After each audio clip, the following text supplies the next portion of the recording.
குளியலறையிலிருந்து வெளிப்பட்ட அஞ்சனா மேஜை மேல் இருந்த கடிகாரத்தை பார்த்தாள். காலை மணி 8. இதற்கு மேலும் தாமதித்தால் பாட்டி பங்கஜம் மாடிக்கே மூச்சிறைக்க, முகம் சிவக்க, கோபம் கண்களில் தெறிக்க வந்து நின்று விடுவாள். பீரோவிலிருந்து எடுத்து முக்காலி மீது வைத்திருந்த தனது மாற்று ஆடைகளை அவசரமாக அணிந்து கொண்டு அலங்கார மேஜையில் பதித்திருந்த கண்ணாடி முன் வந்து உட்கார்ந்து கொண்டாள். நீண்டு இடைவரை தொங்கிய பட்டு போன்ற தன் முடியை இழுத்து முகத்தின் மீது பரவ விட்டு கொண்டாள். முதல் நாள் அவள் தலையில் கட்டு சுமையாக அவளது தோழி கமலா சூட்டி விட்டிருந்த மல்லிகையின் மனம் இன்னமும் கூந்தலை விட்டு போகவில்லை. பெண் பார்க்க வரப்போறாங்க, அதுக்குள்ள நீ ஏன் ஊரை கூட்டி தம்பட்ட அடிக்கணும்? தன் சிநேகிகள் சிலரை அன்று தன்னுடன் கூட இருக்கும்படி அழைக்க விருப்பம் தெரிவித்த போது பாட்டி எடுத்த எடுப்பிலேயே தடுத்து விட முயன்றாள்.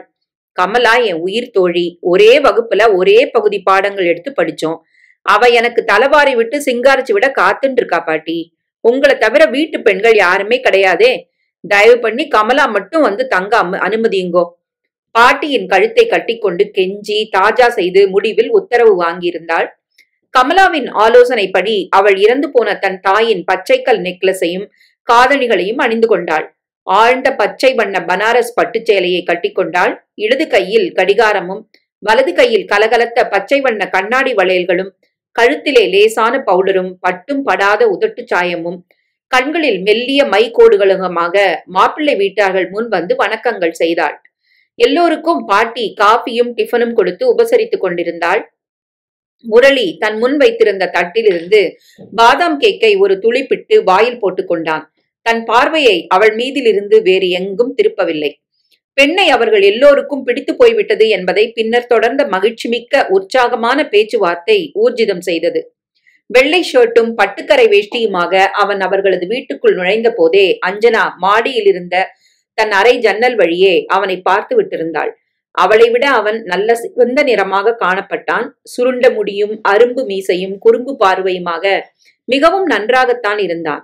அப்பா அவனது படிப்பையும் வருங்காலத்தில் அவன் உயர்ந்த மேன்மையடக்கூடிய சாத்தியக்கூற்றையும் எடை போட்டு திருப்தி அடைந்து விட்டார். பாட்டிக்கு அவன் கை நிறைய சம்பாதிப்பது பற்றி பரம சந்தோஷம். மேலும் அவர்களது குடும்பம் மிகவும் கௌரவமான பரம்பரையின் பின்னணியில் உருவானது என்றதொரு பெருமையை பெற்றிருந்தது. அவளுக்கு கண் நிறைந்த கணவன் என்ற அளவில் அவனை பார்த்த உடனேயே பிடித்து விட்டது. என்னங்க, எங்க பையன் உங்க பேத்தியோட கொஞ்சம் தனியா பேசணும்னு ஆசைப்படுறான். காஞ்சிபுர பட்டிலே இரட்டை நாடி உடம்பில் திணறிய சம்பந்தி அம்மாள் கேட்டபோது பாட்டி பங்கஜம் கொஞ்சம் தயங்கினாள். வெளியே எங்கேயும் போக வேண்டாம், அவங்க 2 பேரும் முன்னரையில பேசிக்கிட்டோம், நாம ஹாலுக்குள்ள போயிடுவோம், சம்பந்தி அம்மாள் வழி சொன்னாள். பாட்டி பங்கஜம் அந்த காலத்து BA பட்டதாரி, ஆனாலும் கொள்கை அளவில் சரியான 10ஆம் வசதி. அப்பாவிடம் சென்று அடிக்குரலில் கிசுகிசுத்து உத்தரவு பெற்றுக்கொள்ள கொஞ்சம் தாமதம் செய்த போது அஞ்சனாவுக்கு கோபம் பொத்து கொண்டு வந்தது. முரளியை அவர்களாக பார்த்து தேர்ந்தெடுத்து அவளுக்கு வருங்காலத்தில் கணவனாக்க முயன்று கொண்டிருக்கிறார்கள். அவள் அவனை காதலித்துவிட்டு கல்யாணம் செய்து வையுங்கள் என்று பாட்டி முன்வந்து நின்று நிர்பந்திக்கவில்லை. ஒரு சில வார்த்தைகள் பேசி ஒருவர் மனதை மற்றவர் புரிந்து கொள்ள நினைப்பதில் தவறு என்ன? எதற்கெடுத்தாலும் இந்த பாட்டி இப்படி ஒரு முட்டுக்கட்டை போட வேண்டியது அவசியமா? பற்களை அழுத்தமாக ஆத்திரத்துடன் கடித்துக் கொண்டாள். ஓ, தாராளமா பேசட்டும். எங்க வீட்டு பெண்ணுக்கும் சில கேள்விகள் கேட்க விருப்பம் இருக்கும் இல்லையா? அப்பா பெரிய நகைச்சுவையை அள்ளி உதிர்த்தது போல் ஹால் அதிர சிரிக்க எல்லோரும் சிரிப்பில் மிதந்தனர். முரளியும் அவளும் மட்டுமேதான் முன்னரையில் இருந்தனர். கிர் என்று கத்திய மின் விசிறி எழுப்பிய ஓசையை ரசிக்கிறவர்கள் போல இருவரும் சில நிமிடங்கள் மௌனமாக இருந்தனர். தொண்டையை கனைத்துக் கொண்டு முரளிதான் முதலில் பேசினார். பெரியவங்களுக்கு பிடிச்சு போயிருக்கு தோன்றதுனாலையும் எனக்கு பிடிச்சு போயிட்டதாலையும் நான் ஒருமையில பேச விரும்புறேன், ஆட்சேபணம் இல்லையே. தரையில் விரித்திருந்த கம்பளத்தில் தெரிந்த பூக்கோலத்தை வேடிக்கை பார்த்தபடி இருந்த அஞ்சனா நிமிர்ந்து பார்த்தால் அவளது காதுகள் சூடாகி நெஞ்சு படபடத்தது. சரி என்று தலையை அசைத்தாள். எனக்கு உன்னை ரொம்ப பிடிச்சு போச்சு. என்னை பொறுத்த வரைக்கும் வரதட்சணைங்கிற சங்கதி பிடிக்காத விஷயம். ஆனா நான் வீட்டுக்கு மூத்த பிள்ளை, 2 தங்கச்சிகள் கல்யாணத்துக்கு இருக்காங்க. அதனால அம்மா அதை பத்தி கண்டிப்பா இருப்பத நீ தப்பா நினைச்சுக்க கூடாது. எனக்கும் வரதட்சணை கொடுத்து கல்யாணம் பண்ணிக்கிறது பிடிக்காத சங்கதிதான். ஆனா என் அப்பா கொடுக்க ஒப்புக்கிட்டா குறுக்க பூந்து நான் மறுப்பு தெரிவிக்க முடியாது. என் பாட்டி ரொம்ப கோவிப்பாங்க. நாங்க பரம்பரையா பெரிய குடும்பத்தை சேர்ந்தவங்க. அதனால அம்மா கல்யாணத்தை கொஞ்சம் ஆடம்பரமா செய்யணும், சீர்வரிசை அதிகமா இருக்கணும்னு நிபந்தனை போடுவாங்க. என்ன பொறுத்தவரை இதெல்லாம் நான் சம்மந்தப்பட்டவன் இல்ல. பெரியவங்க பேச்சுக்கு மதிப்பு கொடுக்குறேன், அவ்வளவுதான். இதை நீ புரிஞ்சுக்கணும். கல்லூரி நாட்களில் கருத்தரங்கில் வரதட்சணையை மிகவும் சாடி பேசியிருக்கிறாள் அஞ்சனா. வரதட்சணை வாங்குகிறவனை கல்யாணம் செய்து கொள்ள போவதில்லை என்று வீராவேசமாக சபதம் செய்திருக்கிறாள். ஆனால் நடைமுறையில் அது சாத்தியப்படாத சங்கதி என்பதை அவளது கல்லூரி தோழிகளுக்கு நடந்த கல்யாணங்கள் நிரூபித்து விட்டன. சபதம் செய்த அத்தனை பேரும் ஆட்டுக்குட்டிகளாக அப்பா அம்மா பேச்சிற்கு அடங்கி போகும் ஆண் பிள்ளைகளுக்கு வரதட்சணை கொடுத்துதான் கழுத்தை நீட்டிவிட்டு பின்னர் வாயை மூடிக்கொண்டு சராசரி குடும்ப தலைவிகளாக மாறிவிட்டனர். அவளுடன் நெருக்கமாக பழகிய 6 தோழிகளில் 4 பேருக்கு அந்த ஆண்டின் ஆரம்பத்திலேயே திருமணம் நிச்சயமாகியிருந்தது. அவள் ஒருத்தி மட்டும் வரதட்சணை ஒழிப்புக்கு என்று தன் வாழ்க்கையை தியாகம் செய்து கொண்டு தனிமரமாக நின்றுவிட்டால் அந்த பயங்கர பிரச்சனை தீர்ந்துவிடப் போகிறதா? எனவே அந்த வரனை குறித்து வீட்டிலே அப்பாவுக்கும் பாட்டிக்கும் இடையே சர்ச்சைகள் நடந்த போது அவள் தலையிடவில்லை. என்ஜினியர் பட்டம், மேற்படிப்புக்கு அவன் வேலை பார்க்கும் கம்பெனியே அமெரிக்காவுக்கு அனுப்ப போகிறதாம். 20,000 கையில கேக்குறாங்க. என்ன செய்யறது? இப்ப ரூபாயோட மதிப்பு ரொம்ப குறைஞ்சு போய் கிடக்கே. அப்பா அலுத்து கொண்டார். தொலையட்டும், ஒரே பெண், பணத்தை பார்த்தா முடிகிற காரியமா இது? நல்ல வேளை அவ அம்மா விட்டு போன நகையெல்லாம் பத்திரமா இருக்கு, அதெல்லாம் போட்டு சரி கட்டிடலாம். பாட்டி உற்சாகமாக பேசினாள். ஒரு கார் வாங்கி தந்துடணும்னு பையனோட அப்பா ஒரு நிபந்தனை விதிச்சிருக்கார். உன் கார் வாங்கி 4 மாசம் தானே ஆறுது. மாப்பிள்ள பேர்ல அதை மாத்தி கொடுத்துடு. உனக்கு ஆபீஸ் கொடுக்கிற கார் வசதி போதும். பாட்டி பங்கஜம் அதற்கும் வழி வகுத்தாள். எனக்கு இருக்கிறது ஒரே பெண் தான். எனக்கு அப்புறம் என் சொத்து, என் தாயார் பேரில் உள்ள பேங்க் பணம் எல்லாம் அஞ்சனாவுக்கு தான் எடுத்து சொன்னேன். அப்ப கூட வரதட்சணை விஷயத்துல அவங்க வீட்டுல ரொம்ப கண்டிப்பா இருக்கிறாங்க. சேது, நான் சொல்றத கேளு. வயசு வந்த பொண்ணை எத்தனை நாள் நம்மளோட வீட்டுல வச்சுட்டு இருக்க முடியும்? எனக்கு வயசாயிடுச்சு. அஞ்சனா அம்மா குழந்தைய பெத்து போட்டுட்டு மகராசி பொக்குன்னு போயிட்டா. 2 வயசுல இருந்து நான் அஞ்சனாவை கட்டி காத்துட்டு வரேன். இந்த காலத்து இளசுகளை வச்சு பொறுப்பா காப்பாத்தி கரையேத்துறது ரொம்ப பயங்கரமான வேலை. நீயும் மரகதம் போனப்புறம் மறு கல்யாணம் பண்ணிக்க மாட்டேன்னு மறுத்துட்ட. மாதத்துக்கு 2 தடவையாவது கம்பெனி காரியமா டெல்லிக்கும் பாம்பேக்கும் பறந்துட்டு இருக்கிற. தனியா இவளை வச்சுட்டு வயிற்றுல நெருப்ப கட்டின்னு நான் படுற பாடு உனக்கு என்ன தெரியும்? பேசாம இந்த இடத்த முடிக்க பாரு. பாட்டி தான் அப்பாவை முடுக்கி விட்டாள். உனக்கு சமைக்க தெரியுமா? முரளி கேட்டதும் அவள் திடுக்கிட்டு போனாள். தாயில்லா குழந்தை என்று அப்பா அவளுக்கு அதிக செல்லம் கொடுத்து வளர்த்திருந்தார். கொஞ்சம் இந்த கீரையை ஆஞ்சு கொடு அஞ்சனா. பாட்டி தப்பி தவறி என்றாவது சமையலறையிலிருந்து அவளை கூப்பிட்டு விட்டால் அப்பா குறுக்கிட்டு விடுவார். படிக்கிற குழந்தை, அதை ஏன் தொந்தரவு செய்றீங்க? சமையல் பெரிய கம்ப சூத்திரமோ, தானே தேவைப்படும் போது கத்துண்டுடுவா. மேலும் நம்ம வீட்டுல சமையலுக்கு ஆள் இருக்கும்போது குழந்தை ஏன் கஷ்டப்படணும்? சினிமா, கச்சேரி, நாடகம், சுற்றுலா பயணங்கள் என்று அவளது வாழ்க்கை ஒரு உல்லாச வட்டத்துக்குள்ளே சுழன்று வந்து கொண்டிருந்தது. சமையல் கட்டு பக்கமே நான் போனதில்ல. மெல்ல சிரித்தாள். முரளி முகத்தை சுருக்கினான். எங்க வீட்டுல அம்மா தான் சமைக்கிறது வழக்கம். அவங்களுக்கு இப்ப கொஞ்சம் அசதியா இருக்கிறதுனால வீட்டுக்கு வந்ததும் உன் கையில அந்த பொறுப்பை தந்துடுவாங்க. அதனால நிச்சயதார்த்தம் ஆன உடனே கொஞ்சம் சமைக்க கத்துக்க ஆரம்பிச்சுடு. ஆமா, உனக்கு என்ன வர்ணம் பிடிக்கும்? பச்சை எனக்கு ரொம்ப பிடிச்ச கலர். எனக்கு நீலம்தான் ரொம்ப பிடிக்கும். ரிசப்ஷனுக்கு நீலத்துல நல்லதா சேலை எடுக்கும்படி என் அம்மாவும் பாட்டிட்ட சொல்லியிருக்காங்க. உணவு வகையில நீ எந்த வகை? நான் அசைவம், ஆனா வீட்டுல அம்மா தீவிர சைவம். நானும் பாட்டியும் தீவிர சைவம். அப்பா பார்ட்டிக்கு போக வேண்டியிருக்கிறதுனால மாமிசம் சாப்பிட பழகிட்டு இருக்கிறார். நான் சிகரெட் பிடிக்கிற பழக்கம் உண்டு. எப்போதாவது கம்பெனி பார்ட்டிகள்ல மது சாப்பிடுற பழக்கமும் உண்டு. உனக்கு ஆட்சேபனை உண்டா?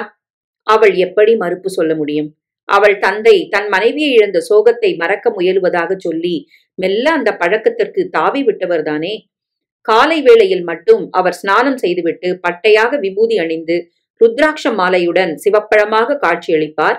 8 மணி அளவில் பூஜை அறைக்குள் நுழைந்தால் பால் நினைந்தூட்டும் தாயின் சாலப் பறிந்து நீ பாவியேனுடைய ஊனினை உருக்கி உள்ளொளி பெருக்கி என்று திருவாசகத்தை உரக்க கத்தியபடி பூஜையில் அமர்ந்திருப்பார். வீடு முழுவதும் அவர் கத்தையாக அறைக்குள்ளே ஏத்திவிட்டிருக்கும் ஊதுவத்தி புகை மண்டலமாக வளைந்து கொண்டிருக்கும். ஆனால் சிறிது பொழுதில் காஃபி பலகாரத்துக்கு பின் தாம் வேலை பார்த்த அம்பத்தூர் தொழிற்பேட்டையில் இருந்த சுவிதா என்ஜினியரிங் ஒர்க்ஸுக்கு கிளம்பும் போது கோட்டும் சூட்டுமாக கால் பூட்ஸில் தெரியும் பளபளப்புடன் எத்தனை ஒரு வித்தியாசமான மனிதராக புறப்படுவார். சில நாட்கள் அவர் வீடு திரும்புவதற்கு மிகவும் நேரமாகிவிடும். வரும்போதே ஒரு தள்ளாட்டமாக காணப்படுவார். அவர் பேச வாயை திறக்கும் முன் பாட்டி பங்கஜம் முந்திக் கொள்வாள். சேது, நேரா மாடிக்கு போய் படு. படிச்சிட்டு இருக்கிற குழந்தைகிட்ட இப்ப நீ பேச வேண்டிய அவசியம் இல்ல. கண்டிப்பான குரலில் அதட்டி அனுப்பி விடுவாள். அப்பாவுக்கு இந்த வயசிலும் அம்மாவிடம் பயம். நான் மறுப்பு தெரிவிச்சா உடனே நீங்க உங்க பழக்க வழக்கங்களை நிறுத்திப்பீங்களா? அஞ்சனா மெல்ல கேட்டாள். பெரிய நிறுவனங்கள்ல உயர்மட்டத்து அதிகாரியா வேலை பார்க்க நேர்ந்துட்டா அங்க நடக்கிற பார்ட்டிகளுக்கு போகாம இருக்க முடியாது. ஆனா நான் எல்லாத்துலயும் ஒரு அளவோட நடந்துப்பேன், கவலைப்படாத. அவள் கவலைப்படவில்லை. வாழ்க்கையில் அவள் எதையுமே தீவிரமாக எடுத்துக்கொண்டு சிந்தித்து கவலைப்பட்டது இல்லை. அஞ்சனா, அஞ்சனா! பாட்டி பங்கஜத்தின் கம்பீரமான குரல் மாடிப்படியின் கீழிருந்து உரத்து கேட்டது. வேகமாக தலைமுடியை சுற்றி கொண்டை போட்டுக்கொண்டே நெற்றி பொட்டை விரலால் சரி செய்துவிட்டு அவசரமாக பஞ்சினால் பவுடரை மூக்கின் மீதும் கண்ணிமையில் நெற்றியிலும் அப்பிக்கொண்டு இதோ வந்துட்டேன் குரல் கொடுத்தபடி தன் உருவத்தை கண்ணாடியில் மீண்டும் ஆராய்ந்து விட்டு இறங்கி ஓடி வந்தாள். அப்பா பூஜையை முடித்துவிட்டு காஃபி பலகாரத்துக்கு தயாராக சாப்பாட்டறை மேஜையில் அமர்ந்திருந்தார். இனிமேல சீக்கிரம் எழுந்துக்க பழகிக்கோ. நான் எது சொன்னாலும் உனக்கு புரியறதில்ல. ரொம்ப அழுத்தி சொன்னா தலைமுறை இடைவெளி அதிகம் புரியாம நான் உளர்றதா சொல்லிடுறேன். உனக்கு போன் வந்திருக்கு, மாப்பிள்ள கூப்பிடுறார். சட்டுன்னு பதில் நறுக்கு தெரிச்சாப்ல பேசிட்டு காஃபி சாப்பிடவா? படபடவென பொரிந்தாள் பாட்டி. போனில் முரளி கூப்பிடுகிறாரா? மகிழ்ச்சியில் திளைத்து போய் முன்னறைக்கு விரைந்தாள். ஹலோ அஞ்சனா, எப்படி இருக்க? ராத்திரி நல்லா தூங்கினியா? முரளி மறுபக்கம் சிரித்தான். ஓ, நல்லா தூங்கின. உண்மையை சொல்லப்போனா கொஞ்சம் தாமதமாவே எழுந்தேன். அப்படி ஒரு நல்ல தூக்கம். நான் தூங்கல, உன்னை பத்தி ரொம்ப நினைச்சிட்டு இருந்தேன். சட்டென்று அஞ்சனா வாயடைத்து போனாள். காதை தழுவின அவனது கனிவான குரல் உடலை புல்லரிக்க செய்தது. இன்னைக்கு நாம 2 பேரும் ஒரு சினிமாவுக்கு போலாமா? உன்னோட இன்னும் கொஞ்சம் பேசணும்னு ஆசையா இருக்கு. உங்க அப்பாட்ட உத்தரவு கேட்டு வை. இருங்க, கேட்டு சொல்றேன். போனை வைத்துவிட்டு நெஞ்சு மகிழ்ச்சியில் துடியாய் துடிக்க சாப்பாட்டு அறைக்குள் ஓடி வந்தாள். அப்பா, அவர் என்ன இன்னைக்கு ஒரு சினிமாவுக்கு அழைச்சிட்டு போக விரும்புறாராம். சொல்லி முடிப்பதற்குள் மூச்சு திணறியது அவளுக்கு. அடுத்த வாரம் நிச்சயதார்த்தம் வச்சுக்கலான்னு தீர்மானிச்சாச்சு. அதுக்குள்ள மாப்பிள்ளைக்கு ரொம்ப அவசரமா இருக்கா? அப்பா ஹீ ஹீ என்று சிரித்தார். இட்லிகளை தட்டில் பரிமாறிக் கொண்டிருந்த பாட்டி சட்டென்று பாத்திரத்தில் மேஜையில் மீது வைத்துவிட்டு பேத்தியை கண்களால் வெட்டினாள். அவன் கூப்பிட்டா உனக்கு புத்தி எங்க போச்சு? எங்க வீட்டுல இதுக்கு ஒப்புக்க மாட்டாங்கன்னு சொல்றதுக்கு என்ன கேடு? நிச்சயதார்த்தம் கூட ஆல. அவனுக்கு என்ன துணிச்சல்? உன்னை அழைச்சுன்னு ஊரை சுத்தணுங்கிறானே. பாட்டி கோபத்தில் உருமினாள். என்னம்மா நீங்க அந்த காலத்திலேயே நின்னுகிட்டு இருக்கிறீங்க. இந்த காலமே வேற. இந்த காலத்து இளசுகளுக்கு எப்படி நடந்துக்கணுங்கிறதும் நல்லாவே தெரியும். அப்பா பரிந்து பேசியதை கேட்டதும் பங்கஜத்தின் மூக்கும் கண்களும் சிவந்து போயின. அந்த காலம் இந்த காலம் எல்லாம் வரதட்சணைய பொறுத்த வரைக்கும் மாறுதல்கள் வந்துட்டுதோ. சேது, இது பெண்கள் விஷயம். நீ தலையிடாத. கழுத்துல 3 முடிச்சு ஏறாத வர நாம தான் எச்சரிக்கையா இருக்கணும். உனக்கு மறுப்பு சொல்ல பயமா இருந்தா இப்படி உட்கார்ந்து இட்லி ஆறுறதுக்கு முன்னாடி உங்க அப்பாவோட சாப்பிடு. நான் மாப்பிள்ளைக்கு பதில் சொல்லிட்டு வரேன். விற்றென்று அம்பாக முன்னரைக்கு விரைந்தாள். பாட்டி இறைந்த குரலில் பேசியது அஞ்சனாவுக்கு நன்றாக கேட்டது. அது சரி தம்பி, ஆனா நாங்க இன்னமும் பழைய கால சம்பிரதாயங்களை விடாம அனுசரிக்கிறவங்க. கிணத்து தள்ளிய வெள்ளம் கொண்டு போயிடாது. அஞ்சனாவுக்கு வெளிவாசல்ல தனியா போய் பழக்கம் இல்ல. அதனால நீங்க மன்னிச்சுக்கணும். அவ சினிமாவுக்கு வரமாட்டா இப்போ. போனை பட்டென்று வைத்துவிட்டு வந்தாள். முரளி என்ன நினைச்சுக்கிட்டு இருக்கான்? நாம அமெரிக்கால இருக்கிறதா என்னமோ. எப்போ பழங்கால பழக்க வழக்கங்களை விட முடியலையோ அப்போ பழங்காலத்து மனிதனாகவே அந்த பண்புகளோட இருக்க தெரிஞ்சுக்கணும். தனக்கு ஒரு நியாயம், பிரத்யாருக்கு ஒரு நியாயமா? கத்தினாள். அஞ்சனாவுக்கு கழுத்து மட்டில் துக்கம் பொங்கி கொண்டு வந்தது. இந்த பாட்டி எல்லாத்துக்கும் எப்பவும் ஏதாவது ஒரு முட்டுக்கட்டை போட்டுண்டே இருக்கிறத தொழிலா கொண்டு விட்டாளே. அப்பா எழுந்து கையை கழுவி கொண்டு அலுவலக உடையை அணிய மாடிப்பக்கம் போய்விட்டார். இட்லியை தின்ன மனமின்றி பிட்டு கொறித்து கொண்டிருந்த பேத்தியை கோபமாக பார்த்தாள் பாட்டி. உன் நன்மைக்குத்தான் சொல்றேன். உனக்கு இதெல்லாம் எப்ப புரிய போறதோ தெரியல. இதுக்கு முன்னாடி பட்ட அனுபவத்துல கூட உனக்கு இன்னும் புத்தி வராதது அதிசயமா இருக்கு. சாப்பிட்டுட்டு எந்திரி. மலைச்சு போய் உட்கார்ந்துராத. ஒரு புடவை எடுத்து கட்ட பீரோல அடுக்கி இருந்த அத்தனையும் நேத்திக்கா கலைச்சு போட்டிருந்த. போய் வேலையா அடுக்கிவே. வீட்டை ஒழுங்கா வச்சுக்க பழகிக்கோ. ஒரு வேலையும் தெரியாத ஒரு மட்டி பொண்ண தான் தலையில கட்டிட்டதா நாளைக்கு அவன் என்ன திட்டக்கூடாது பாரு. சீக்கிரம், அதட்டினாள். எதிர்த்து பேச துணிவின்றி தன்னுள் குமுறியபடி அஞ்சனா விரைவாக காஃபி பலகாரத்தை முடித்து கொண்டு மாடியில் இருந்த தனது அறைக்குள் போய் சாத்தி கொண்டாள். பாட்டி சொல்லியபடி அவள் பீரோ மிகவும் அலங்கோலமாகத்தான் கிடந்தது. புடவைகளையும் உள்ளாடைகளையும் வாரி கோபத்துடன் படுக்கை மீது போட்டுவிட்டு ஒவ்வொன்றாக மடித்து அடுக்கி வைக்க தொடங்கினாள். சொன்னதை செய்தாளா என்று வேவு பார்க்க பாட்டி கொஞ்ச நேரத்தில் கட்டாயம் வந்து விடுவாள். அவளுக்கு நினைவு தெரிந்த நாளிலிருந்து பாட்டி அவள் பின்னால் வந்து கொண்டு அதை செய்யாதே, அது செய்தால் தப்பு என்று எப்போதும் அவளை விரட்டி கொண்டிருப்பதே தொழிலாக போய்விட்டது. நெற்றி மீது வியர்வை பொடிக்க, கோபம் நெஞ்சை அடைக்க, அவள் கைகள் சோர துணிகளை மடித்து அடுக்கும் போது அந்த உடை அவளது கண்ணில் பட்டது. அப்பாவிடம் கெஞ்சி பள்ளிக்கூடம் படிக்கும் நாளில் தனது 14வது வயது பிறந்த நாளின் போது வாங்கி கொண்ட பெல் பாட்டமும் டாப்பும் இன்னும் அப்படியே புதிதாக இருந்தன. அந்த ஜோடியை அவள் சில தடவைதான் உபயோகித்திருந்தாள். எவர்சில்வர் பாத்திரக்காரனிடம் போட்டுவிடப் போவதாக பாட்டி பயமுறுத்தியதால் அதை தன் பீரோவுக்குள் பதுக்கி வைத்திருந்தாள். இத்தனை வருடங்களுக்கு பின்னர் இப்போது அவள் ஒரு பட்டதாரியாகி அவைகளை பார்த்தபோது திடீரென்று அவள் நினைவில் அந்த கடந்த கால நிகழ்ச்சி நிழலாக வந்து நின்றது. அப்பாவுக்கு தெரிவிக்காத சங்கதி. ஏன், வீட்டில் சர்வாதிகாரியாக எல்லோரையும் விரட்டி கொண்டு வேலை வாங்கி கொண்டிருந்த வீராங்கனை பாட்டியிடம் கூட அவள் சொல்லவில்லை. தோழிகளிடம் சொல்லிக் கொள்ளாது தன் மனதுக்குள்ளே அடக்கி வைத்துக் கொண்டு பயந்து பயந்து அவள் எத்தனை இரவு உறக்கமின்றி விழித்திருக்கிறாள். அப்போ தனது நிறுவன தொழிற்பாட்டை அலுவலகத்திற்கு வேலை உயர்வுடன் சகல தகுதியுடன் மாற்றப்பட்டு அவள் அந்த மதுரை பள்ளியை விட்டு சென்னை வந்து கல்லூரியில் படிக்க ஆரம்பித்த பின்னரும் கூட அவளுக்குள் அந்த பயம் போகவே இல்லை. இளவயதிலே ஏற்பட்ட இனம் புரியாத அதிர்ச்சி அது. அப்போது அஞ்சனா பள்ளி முடிவு தேர்வு எழுதப் போகும் மாணவியாக இருந்தாள். வயதின் வளர்ச்சி மட்டும்தான் அவளிடம் இருந்ததை தவிர மற்றபடி இன்னமும் குழந்தையாகவே இருந்து வந்தாள். அப்பாவின் தோழர்களோ அவர்கள் வீட்டு ஆண் பிள்ளைகளோ வந்தால் அவர்களிடம் ஓடி போய் பேசக்கூடாது என்று பாட்டி கண்டித்ததை அவள் அறவே வெறுத்தாள். யார் வந்தாலும் ஹாயின்னு கத்திக்கிட்டு பக்கத்துல போய் இடிச்சுக்கிட்டு உட்கார்ந்துக்கணுமா? எதிர உட்கார்ந்து மரியாதையா பேசினா போறாதா? பெண்களுக்கு அடக்கம் முக்கியம். அப்படி என்ன ஆண் பசங்க கிட்ட ஒரு அரட்டை? அப்பாவின் சிநேகிதன் மகன்னா உனக்கு என்ன உறவு வந்திருக்கு? தொட்டி என்ன பேச்சு வச்சிருக்கு? பாட்டி கத்து கத்தென்று கத்தி அவளை அடக்கி ஒடுக்கினாள். அப்பா மட்டும் அடிக்கடி அவள் பக்கம் பரிந்து பேசுவார். குழந்தைய விடு, ராமு யாரு? என் சிநேகிதனோட மகன், சின்ன வயசுல இருந்து தெரிஞ்சவன் தானே என்பார். உடன் ஒத்த தோழிகள் வீட்டில் சிரிப்பும் கும்மாளவுமாக எல்லோரும் எல்லோரிடமும் பேசி மகிழ்ந்து கொண்டிருக்கும் போது அவளுக்கு மட்டும் ஏன் இந்த தண்டனை? மனம் குமுறி கொண்டு இருந்தாள். அப்போது அவர்கள் வீட்டில் புதிதாக சேர்ந்திருந்தான் சமையல் உதவியாள் பிரசாத். அவளை காட்டிலும் 2 வயதுதான் பெரியவன். மாநிறமானாலும் கொழு கொழுவென்று செழிப்பாக வளர்ந்திருந்தவன். சுருட்டையான தன் தலைமுடியை பம்மென்று பாகவதர் பாணியில் வாரிவிட்டுக் கொண்டிருந்தான். கழுத்திலே பொன் தோய்த்ததொரு மைனர் செயின். செய்யும் வேலை அடுப்பருகே என்றாலும் ஆள் எப்பொழுதும் பளிச்சென்று வெள்ளை வேஷ்டி சட்டையில்தான் தெரிவான். கொஞ்சம் துணிச்சல்காரன். சினிமா நடிகர் நடிகைகள் பற்றிய எல்லா விஷயங்களும் அவனுக்கு அத்துப்படி. புது படங்க இந்த வாட்டி தீபாவளி சமயம் ரிலீஸ் ஆச்சுங்களா? அத்தனையும் ஒரே மாதிரி கதையா. முந்தா நாள் காய்கள் வாங்க மார்க்கெட் பக்கம் போனேன் பாருங்க. என் மேல இடிக்கிறாப்புல ஒரு கார் போச்சு. அதுல யார் இருந்தாங்கன்னு நினைக்கிறீங்க? நம்ம சூப்பர் ஸ்டார் இருந்தாரு. சும்மா சொல்லக்கூடாது, படத்துல பார்த்தாலும் அவர் கடுக்கத்தான் இருக்காரு. வெளியில வர்ணம் பூசிக்காத வெறும் முகத்தை பார்த்தாலும் அழகா கச்சிதமா இருக்கிறாரு. படபடவென பேசுவான்.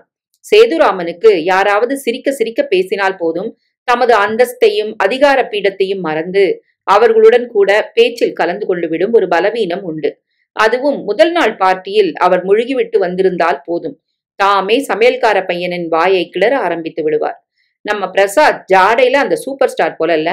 அஞ்சனா கேட்டு விட்டால் போதும் பிரசாத் நெற்றி மீது விழும் முடியை தள்ளிவிட்டு கொண்டு அலட்சியமாக கரண்டியை கத்தி பிடிப்பதாக நினைத்து பரிமாறத் தொடங்குவான். பாட்டியின் முகம் ஜிவ்வென்று போய்விடும். வீட்டிலே நெடுங்காலமாக இருந்த தவசு பிள்ளை தம்பையாவை அப்பா ஏதோ ஒரு திடீர் கோபத்தில் அனுப்பிவிட்டார். பாட்டி சொல்லியும் இது விஷயத்தில் சேதுராம் சிறிது கடுமையாகவே இருந்து விட்டார். பிரசாத் இளைஞன். சதா சினிமா பாட்டும் உல்லாச பேச்சுமாக இளமை ஊஞ்சலாடும் நடையில் அவன் சமையலறையில் தனி ஆட்சி செலுத்தியது அப்பாவுக்கு பிடித்திருந்தது. அதைவிட அஞ்சனா அந்த மாறுதலை பெரிதும் வரவேற்றாள்.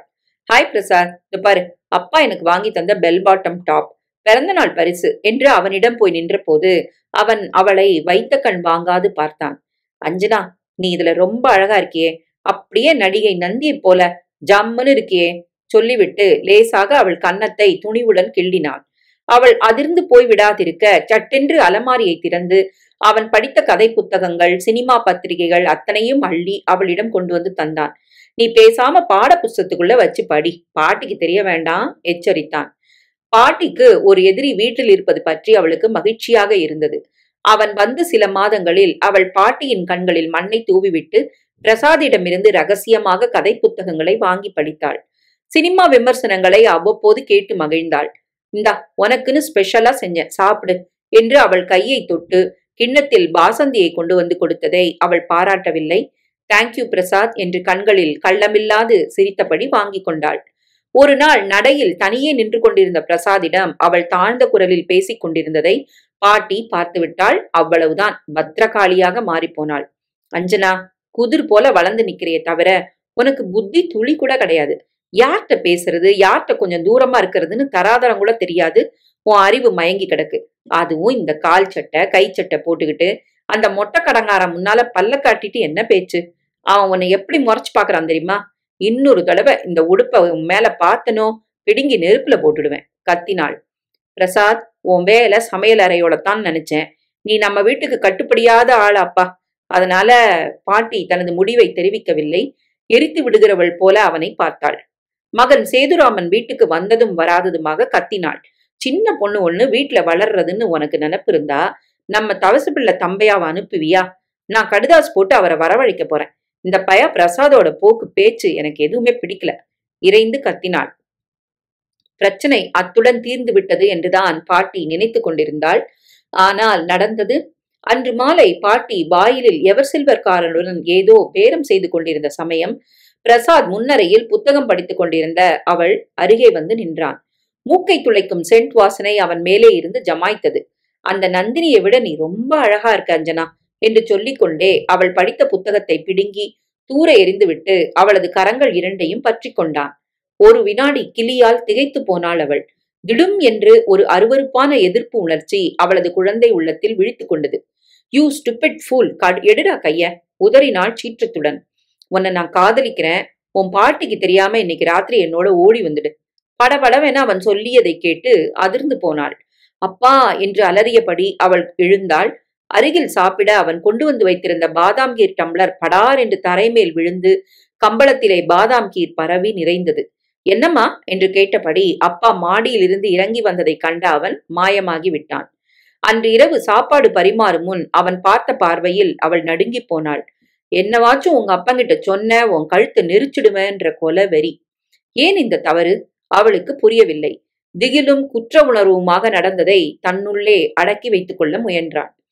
பிரசாத் அதற்கு பின் அங்கு வேலையில் நீடிக்கவில்லை. 2 தினங்களில் தன் சம்பள பாக்கியை வாங்கி கொண்டு மூட்டையை கட்டிக்கொண்டு வெளியேறிவிட்டான். அப்பாடா, ஒழிஞ்சான் சனிய என்ற நிம்மதியில் அவள் சில தினங்களில் அதை பற்றி மறந்துவிட முயன்றாள்.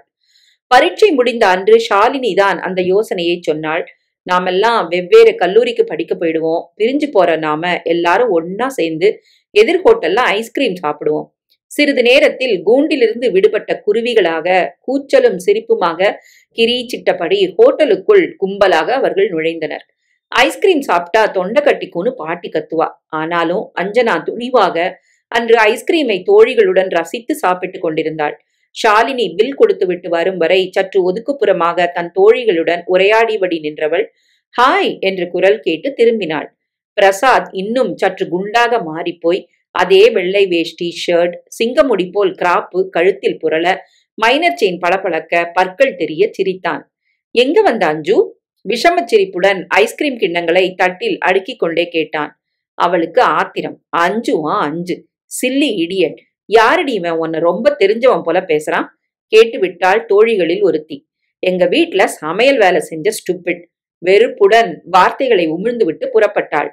அது சமயம் பிரசாத் அருகில் வேகமாக நடந்து கொண்டிருந்த மற்றொரு ஹோட்டல் சிப்பந்தி கேட்டது அவள் காதுகளில் தெளிவாக விழுந்தது. யாருடா அந்த குட்டி ஷோக்கா இருக்காளே? அவ என்னோட மாஜி காதலிடா. வீட்டை விட்டு என்னோட ஓடி வருவேன்னு பிடிவாதம் பண்ணா. பெரிய வீட்டு மனுஷன் வம்ப விலைக்கு வாங்க முடியுமா? போலீஸ வச்சு பின்னி கட்டிடுவானே. அனுபவிச்ச வரைக்கும் போதும்னு விட்டுட்டு ஓடி வந்துட்டேன்.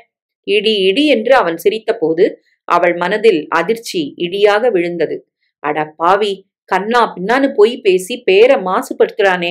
நல்ல வேளை சிநேகிதிகள் காதில் படல. மானமே போயிருக்குமே, தப்புன என்று எண்ணி பதறியபடி வீடு வந்து சேர்ந்தாள். அதற்கு பின்னர் அவள் வெளியே போக கூட முயலவில்லை. கடை தெருவிலோ சினிமா தியேட்டரிலோ எங்கேயாவது அந்த பாவி கண்களில் தென்பட்டு விட்டால் நினைத்த போதெல்லாம் அவன் சிங்கத் தலைமுடியை சிலுப்பிக் கொண்டு கண்களால் உருட்டி பார்ப்பது போன்ற ஒரு பிரமை. எத்தனை இரவு அவனை பற்றிய பயங்கர கனவு. அவள் கரத்தை பற்றி அவன் கரகரவென இழுத்து கொண்டு ஓடுவது போன்ற அர்த்தமற்ற வெறுப்பான கனவுகள். ரொம்ப பயத்தில் தவித்து போனாள். ஆனால் பாட்டியிடமோ அப்பாவிடமோ நடந்ததை பற்றி மூச்சு விடவில்லை. நல்ல வேளை அப்பாவுக்கு சென்னைக்கு மாற்றலாகியது. அவள் கல்லூரியில் சேர்ந்து படிக்க தொடங்கிய பின்னர் சூழ்நிலையும் சந்தர்ப்பங்களும் மாறியதும் அவளும் ஒரு இளம் பெண்ணாக சற்று துணிவு நிறைந்தவளாக வளரத் தொடங்கிய பின்னர்தான் பிரசாதை பற்றிய நினைவு அவளிடம் இருந்து மறைந்தது. அந்த பயமும் நாளடைவில் தானே கரைந்து போயிற்று. எல்லா துணிகளையும் எடுத்து ஒழுங்காக வைத்துவிட்டு பீரோவை மூடிவிட்டு அன்று காலை வந்த பத்திரிகையை புரட்டியபடி சோஃபாவில் சாய்ந்தாள். மறுபடியும் ஒரு லேசான அதிர்ச்சி. பத்திரிகையில் கண்ட ஒரு புகைப்படம் அவளை கலவரப்படுத்தியது. வெளிநாட்டிலிருந்து திரும்பிவிட்டிருந்த கௌசிகன் MBAவுக்கு பாராட்டு நடத்த ஏற்பாடு செய்திருந்த அவன் வேலை பார்த்த நிறுவனத்து ஊழியர்கள் அவனுக்கு நல்வரவு கூறி போட்டிருந்த புகைப்படம். வெளிநாடு போனால் என்ன, அவன் இந்த உலகத்தை விட்டு போனால்தான் என்ன? புகைப்படத்தில் அதே வில்லன் சிரிப்பு. கல்லூரி தோழி கங்கா வீட்டுக்கு அடிக்கடி போய் வந்ததன் விளைவு அந்த அனுபவம். கங்காவின் பெற்றோர்கள் டெல்லியில் வசித்தனர். கங்கா பாட்டி தாத்தா கவனிப்பில் சென்னையில் படித்துக் கொண்டிருந்தாள். அவளுக்கு வீடு கொண்ட மட்டும் உறவினர்கள் நிறைய இருந்தனர். அவளது பாட்டி பல சமூக சேவைகளில் ஈடுபட்டிருந்தாள். பெரும்பாலும் வீட்டிலேயே இருக்க மாட்டாள். தாத்தா காது கேட்காதவர், பாரிசவாயு வேறு. மாடியில் படுக்கையிலே கிடந்தார். வீடு கங்காவின் ஆட்சிக்கு உட்பட்டிருந்தது. அடிக்கடி அவளது ஒன்றுவிட்ட அண்ணன்களும் தம்பிகளும் தங்கைகளும் அவள் வீட்டில் கூடுவார்கள். சமையல் ஆள் பரிமாறும் கூல்ட்ரிங்குடன் அவர்களுக்குள் அரட்டை கச்சேரி பலமாகவே இருக்கும். என்ன காரணமோ பார்த்த அளவில் கங்காவின் ஒன்றுவிட்ட அத்தான் கௌசிக்கை அவளுக்கு பிடிக்கவில்லை. அவன் கண்களில் ஒரு திருட்டு பார்வை, பச்சையான பேச்சு, பெண்களை பற்றி அவனது அசட்டை மனப்போக்கு எல்லாம் அவளுக்கு பிடிக்காமல் போய்விட்டிருந்தது. ஆனால் ஏதாவது சமயங்களில் சந்திக்க நேர்ந்தால் அவன் அவளை தொட்டு பேச முயற்சிப்பதுண்டு. கையே எடு, எனக்கு இப்படி நெருங்கி நின்று பேசினா பிடிக்காது. பலமுறை எச்சரித்திருக்கிறாள். ஆனாலும் கங்கா வீட்டுக்கு போவதை நிறுத்தவில்லை. அங்கே நடக்கும் கேளிகைகளில் அப்படி ஒரு ஈர்ப்பு. வேலை கட்ட வேலையில பிறர் வீட்டு பார்ட்டிகள்ல ஏன் போய் கலந்துக்கணும்? அங்க பல தடி பசங்கள் வந்ததா கேள்விப்பட்டேன். அஞ்சனா, நீ கல்யாணத்துக்கு இருக்கிற பொண். பாட்டி சொன்ன போது அவளுக்கு ஆத்திரம் பொத்து கொண்டு வந்தது. என்னை காப்பாத்திக்க எனக்கு தெரியும். எப்பா பார்த்தாலும் நான் குழந்தை போல ஏதாவது சொல்லிட்டு இருக்கணுமாக்கும். எரிந்து விழுந்தாள். அப்பாவிடம் தனிப்பட்ட முறையில் உத்தரவு வாங்கி கொண்டு பாட்டியின் பேச்சை எதிர்த்து கொண்டுதான் கங்காவின் பிறந்தநாள் பார்ட்டிக்கு புறப்பட்டிருந்தாள். கங்காவின் பாட்டி சொல்லிவிட்டாள், குழந்தைங்களே, உங்களுக்கு சுதந்திரம் கொடுக்கறேன், காப்பாத்திப்பீங்கன்னு நம்பிக்கை. நான் கொஞ்சம் வெளியில போனோம், பாப் மியூசிக் போட்டு ரொம்ப கலாட்டா பண்ணாம பார்ட்டியை சந்தோஷமா கொண்டாடுங்கோ என்று கூறிவிட்டு கிளம்பி விட்டாள். ஏறக்குறைய அது சமயம் பார்ட்டியும் முடிந்து விட்டிருந்தது. கேக்கையும் குளிர்பானங்களையும் தீர்த்துவிட்டு ஆளுக்கு ஒரு மூலையில் நின்றபடி வம்பு அளந்து கொண்டிருந்தனர். இருட்டிவிட்ட நேரம். வேலையாள் விளக்கை போட்டுவிட்டு பின்பக்கம் போய்விட்டான். குளியலறைக்கு சென்று கையையும் முகத்தையும் கழுவிக்கொண்டு கிளம்ப உத்தேசித்த அஞ்சனா அங்கிருந்த அறைக்குள் நுழைந்தாள். பின்னாலேயே கௌசிக் நுழைந்தான். பட்டென கதவை சாத்தி தாளிட்டான். இந்த சந்தர்ப்பத்துக்கு நான் எத்தனை நாளா காத்திருக்கேன் தெரியுமா? சொல்லியபடி அருகில் வந்து அவளை அணைக்க முயன்ற போது அவள் நடுங்கி போய் அப்பால் நின்றாள். போயிடு, என்கிட்ட வாலாட்டினா கத்தி எல்லாரையும் கூப்பிடுவேன் மிரட்டினாள். கத்திக்கோ, அவங்க காதுல கேட்காது. எல்லாரும் சீட்டாட மாடி ஏசி அறைக்கு போயிட்டாங்க. வேலைக்காரன் கூட வெளியே போயிட்டான். அதனால சொல்லிக்கொண்டே அவளை தன் அருகே முரட்டுத்தனமாக இழுத்தான். ரவிக்கையின் பின்புறத்தை கிர்ரென்று அவன் கிழிப்பதை உணர்ந்து நடுங்கி போனாள். சினிமாவில் வரும் வில்லன் போல அவளை சின்னா பின்னா படுத்த துணிஞ்சு விட்டானே பாவி. திடீரென்று ஏற்பட்ட துணிச்சலில் அவனது தோள்பட்டையை அழுத்தி ரத்தம் வரும் வண்ணம் கடித்து விட்டாள். பாவி, அத்தனை துணிச்சலா? ஓங்கி அவன் கன்னத்தில் அவள் ஒரு அறை விட்டதை கூட பொருட்படுத்தாது அவன் தன் தோள்பட்டையை தடவி கொண்டிருந்த சமயம் பார்த்து கதவை திறந்து கொண்டு வெளியே தலைதெறிக்க ஓடினாள். நல்ல வேளை, அழைத்து போக அவள் அப்பா அனுப்பிய கார் தோட்டத்தில் தயாராக இருந்தது. யாரிடமும் சொல்லாமல் கொள்ளாமல் புடவை தலைப்பால் முகத்தை மூடிக்கொண்டு அன்று அவள் வீடு வந்து சேர்ந்த அலங்கோலத்தை மறக்கவே முடியவில்லை. மாடிக்கு ஓடி வேறு துணி உடுத்துக்கொண்டு பரபரப்புடன் வந்த பேத்தியை மேலும் கீழும் பார்த்தாள் பாட்டி. என்னவோ போல இருக்கியே, என்ன நடந்தது? பாட்டி பல தடவை கேட்டும் பயனில்லை. நடந்ததை சொன்னால் நல்ல மண்டகப்படி கிடைக்கும். மேலும் அவர்கள் கூட்டத்தில் கௌசிகன் பொல்லாதவன், பெண்கள் என்றால் கொஞ்சம் சபலம் என்ற ஒரு பேச்சு அடிபட்டது உண்மை. இந்த பொல்லாதவனிடம் வீண் பம்பை தொடர்ந்து வைத்துக் கொள்வானேன்? மௌனமாக ரகசியமாக தனக்குள்ளே அந்த அதிர்ச்சியை அடக்கி வைத்துக் கொண்டாள். அதற்கு பின் அவள் கங்கா வீட்டு தொடர்பை கத்தரித்துக் கொண்டாள். கொஞ்ச நாட்களில் கௌசிக் மேல் படிப்புக்கு வெளிநாட்டுக்கு போய்விட்டதாக கேள்விப்பட்ட போது மறுபடியும் அப்பாடா என்று மனதில் ஒரு நிம்மதி. இப்போது அவள் திரும்பி விட்டிருக்கிறான் போலிருக்கிறது. அவன் அந்த நிகழ்ச்சியை மறந்து விட்டிருப்பானா? அவனை போன்ற துஷ்டர்களுக்கு பெண்களிடம் அடிபடுவது சர்வசாதாரணமான விஷயமாக இருக்க வேண்டும். அவனை பத்தி அவள் இனி ஏன் கவலைப்பட வேண்டும்? அவளுக்கும் முரளிக்கும் இன்னும் சில தினங்களில் திருமணம் நிச்சயமாக போகிறது. பின்னர் கல்யாணம். அதற்கு பின் அவள் அடக்கமாக அவன் மனைவியாக ஒரு குடும்ப தலைவியாக இருக்க போகிறாள். கிடக்கிறான் இந்த கௌஷிக். பத்திரிகையை மடித்து தூர போட்டுவிட்டு கீழே இறங்கி சென்றாள். ஒரு வார காலம் ஓடிச் சென்றது. பாட்டியும் சம்பந்தி அம்மாளும் அடிக்கடி போனில் பேசிக் கொண்டனர். மெருகு போட்டு வைத்திருந்த நகைகளையும் வெள்ளி பாத்திரங்களையும் பார்வையிட முரளியின் தாயார் இருமுறை வந்து போனாள். புடவைகளின் விவரம், வாங்க வேண்டிய எண்ணிக்கை, எல்லாவற்றையும் பற்றி ஒரு தனி ஜாபிதாவே கொடுத்து விட்டிருந்தாள் சம்பந்தி அம்மாள். பாட்டி பங்கஜம் சுபாவத்தில் முன்கோபக்காரி. ஆனால் இது கல்யாண விஷயம், 1000 காலத்து பயிர் என்ற சங்கதி. பொறுமையோடு சம்பந்தி அம்மாள் சொன்னதுக்கெல்லாம் தலையசைத்துக் கொண்டிருந்தாள். அன்று மாலை சம்பந்தி அம்மாள் அவசரமாக தொலைபேசியில் பாட்டியை கூப்பிட்டாள். ஒரு முக்கிய சங்கதி, நானும் இவரும் வரப்போறோம், உங்க மகனையும் வீட்டில் இருக்க சொல்லுங்க என்று உத்தரவிட்டாள். பாட்டி பங்கஜத்துக்கு குழப்பமாகத்தான் இருந்தது. ஏன் இப்படி உத்தரவு? என்ன விஷயம்? வெள்ளி குத்துவிளக்கு 2 வேண்டும் என்றாள். தொலையட்டும் என்று செய்ய ஏற்பாடு செய்திருந்தாள். இன்னும் என்னென்ன கேட்க இந்த முன்னெச்சரிக்கை? கலவரத்துடன் அவர்களை வரவேற்க டிஃபனும் காப்பியுமாக காத்திருந்தாள். சம்பந்தி அம்மாள் முகத்திலோ சதா தவழ்ந்த அந்த போலி சிரிப்பு மாயமாகிவிட்டிருந்தது. நடையில் ஒரு மிடுக்கு தெரிந்தது. முன்னறையில் சோஃபாக்களில் தொப்பென்று விழுகிறவர்கள் போல கணவனும் மனைவியும் உட்கார்ந்தனர். காஃபி டிஃபன் என்று பங்கஜம் ஆரம்பித்த போது அதை விட சூடாக சம்பந்தி அம்மாளிடமிருந்து பதில் வந்தது. நாங்க இப்போ காபி டிஃபன் உபசரிப்ப வாங்கிக்க வரல, ஒரு முக்கிய சங்கதியை கேட்டு விவரம் புரிஞ்சுக்க வந்திருக்கோம். கணவனை ஒதுக்கிவிட்டு நெருப்பு கண்களால் பாட்டியையும் சேதுராமனையும் பார்த்தாள் சம்பந்தி அம்மாள். தன் கைப்பையை திறந்து ஒரு கடிதத்தை எடுத்து அவளிடம் நீட்டினாள். பொன் பார்க்க நாங்க வந்தப்பவே உங்க உறவு மனுஷங்களை கூப்பிடாம காதுங்காது வச்சாப்ல விஷயத்தை நடத்தினப்பவே என் மனசுல ஒரு உறுத்தல் ஏற்பட்டது. அது நெஜம் ஆகிட்டது. படபடத்தாள். பங்கஜம் கடிதத்தை வாங்கி பிரித்தாள். தலையும் வாலும் இல்லாத ஒரு மொட்டை கடிதம் அது. உங்கள் மகன் முரளிக்கும் கவிதா எலக்ட்ரானிக்ஸ் ஒர்க்ஸ் நிறுவனத்து மேனேஜர் சேதுராம் மகள் அஞ்சனாவுக்கும் திருமணம் நிச்சயிக்கப்படும் செய்தியை கேட்டு உங்களை ஆபத்திலிருந்து காக்கும் நோக்கத்தோடு இதை எழுதுகிறேன். அஞ்சனா ஏற்கனவே ஒரு கல்லூரி மாணவனுடன் தொடர்பு கொண்டு கெட்டழிந்தவள். கருச்சிதைவு செய்துவிட்டு தன் பேத்தியை தன் தலையில் கட்ட திட்டமிட்டிருக்கிறாள் அவளுடைய யமகாதக பாட்டி. உங்கள் மகனுக்கு இந்த பரந்த தமிழ்நாட்டில் வேறு ஒரு கௌரவமான இடத்தில் பெண்ணா கிடைக்க மாட்டாள்.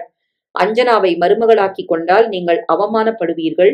அவளது மாஜி காதலர்கள் கியூ வரிசையில் உங்கள் வாசலில் வந்து நிற்பார்கள். எச்சரிக்கிறேன். உங்கள் நலம் விரும்பும் நண்பன்.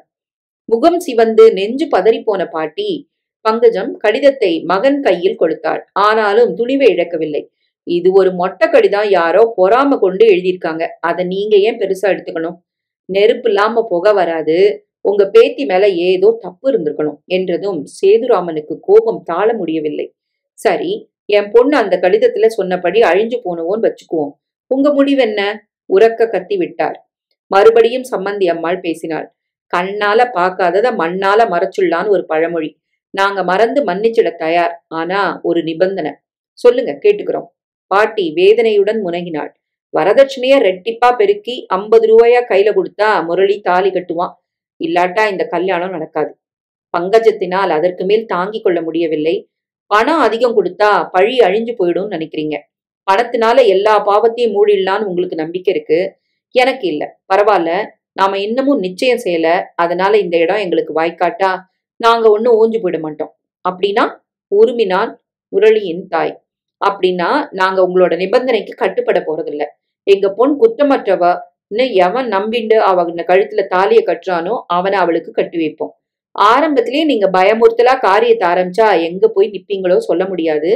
எங்களுக்கு இந்த சம்பந்தம் வேண்டாம், நீங்க போலாம் என்றாள் மிடுக்காக. அந்த கடுதாசியை கொடுங்கோ என்று முரளியின் தாய் கேட்டபோது பெண் புலியாக பங்கஜம் சீறிவிட்டாள்.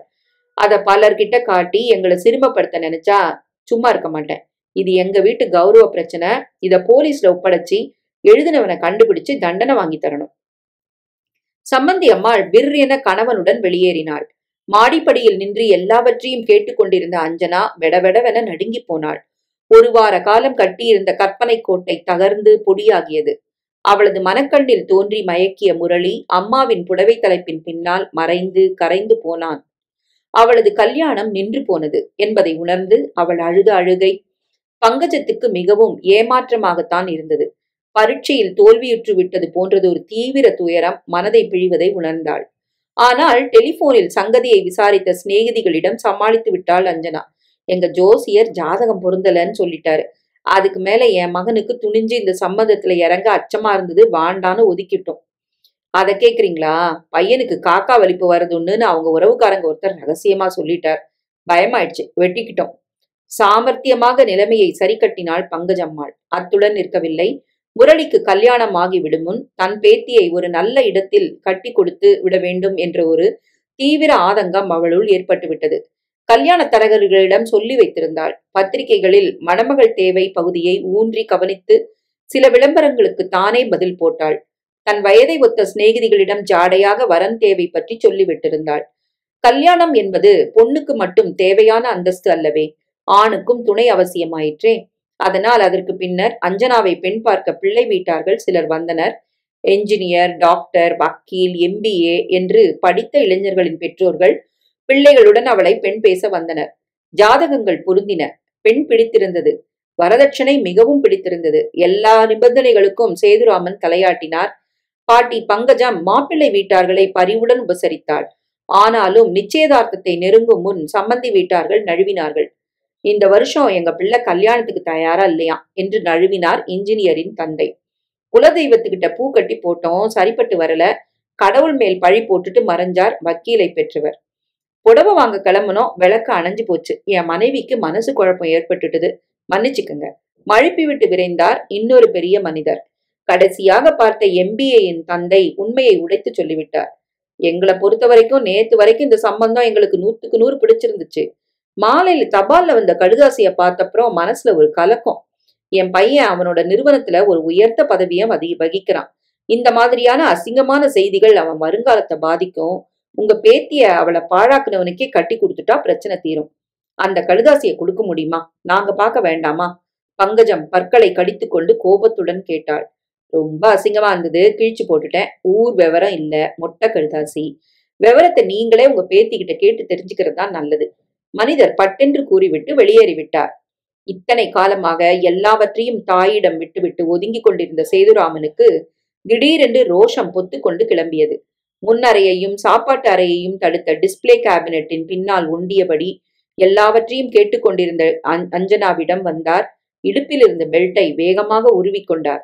எல்லாத்தையும் கேட்டுட்டு தானே நிக்கிற, பேசு, வாயை திறந்து இப்ப உண்மையை சொல்லு. யார் அவன்? மொட்டை கடுதாசி எழுதி குட்டையை குழப்பி விட்டு கல்யாணத்தை தடுத்துக்கிட்டு இருக்கிற உன் காதலன் யாரு? சொல்லு, உரிச்சிடுவேன் உரிச்சு. தாங்க முடியாத வெறியுடன் ஓங்கி படார் படார் என்று அவள் முதுகில் வீசினார் ஆங்காரத்துடன். பாட்டி பாட்டி என்று அலறியபடி கீழே சுருண்டு விழுந்து விட்டாள் அஞ்சனா. கையில் பிடித்து கொண்டிருந்த காஃபி கட்டிலை மேஜை மேல் தடால் என்று வைத்துவிட்டு ஒரே பாய்ச்சலாக வந்த பங்கஜம் மகனின் கரத்தை அழுத்தமாக பிடித்து கொண்டாள். நல்ல வேளை, அந்த சமயம் வீட்டு வேலைக்காரியோ சமையலாளோ அங்கு இருக்கவில்லை. பாவி, என்ன காரியம் பண்ண? வயசு வந்த பொண்ணை அடிக்க உனக்கு என்ன துணிச்சல்? படிப்பு அந்தஸ்து எல்லாத்தையும் உதறிட்டு வெறிபிடிச்ச நாய் போல பச்சை குழந்தை அடிக்கிறியே, உனக்கு அறிவு இருக்கா? ஆத்திரத்துடன் கத்தினாள். துவண்டு கீழே கிடந்த பேத்தியை வாரி தன் புடவை தலைப்பால் அவளது கண்ணீரை துடைத்த போது பங்கஜத்துக்கு தாழ முடியவில்லை. ஒரு எறும்பு கூட கடிக்க பொறுக்காம இவளை நான் எப்படி பூ போல வளர்த்திருக்கேன். உனக்கு என்ன தெரியும்? உன் வேலை தெரியும், மீதி பொழுதுக்கு குடிச்சிட்டு வந்து தள்ளாட தெரியும். ஹாய் பேபி அப்படின்னு கொஞ்சிட்டா குழந்தைய சீரா வளர்த்த தகப்பனாயிடுவியா நீ? சாக்லேட்டும் பிஸ்கட்டும் வாங்கி வந்து கொடுத்துட்டா அன்பான தந்தங்கிற எண்ணமோ?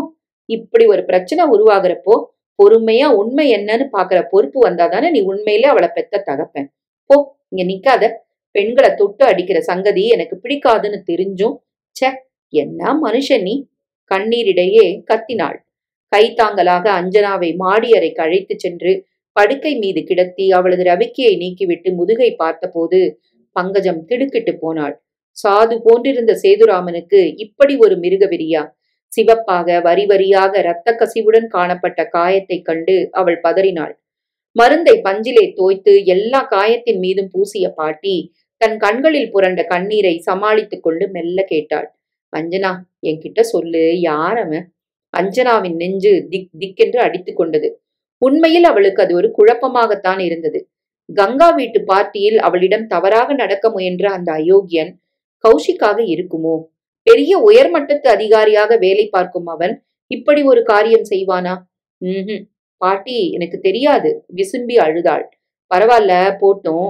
நீ இனிமேலாவது புரிஞ்சுக்கணும். வயசு வந்தப்புறம் பெண்கள் எத்தனைதான் படிச்சிருந்தாலும், நாகரிக சூழ்நிலையில வளர்ந்திருந்தாலும், ஆண்களோட நெருக்கமா பழகி பேசி சிரிக்க கூடாது. சரிநிகர் சமானமா வாழ்வோம் இந்த நாட்டுலன்னு பாரதி சொன்னார்.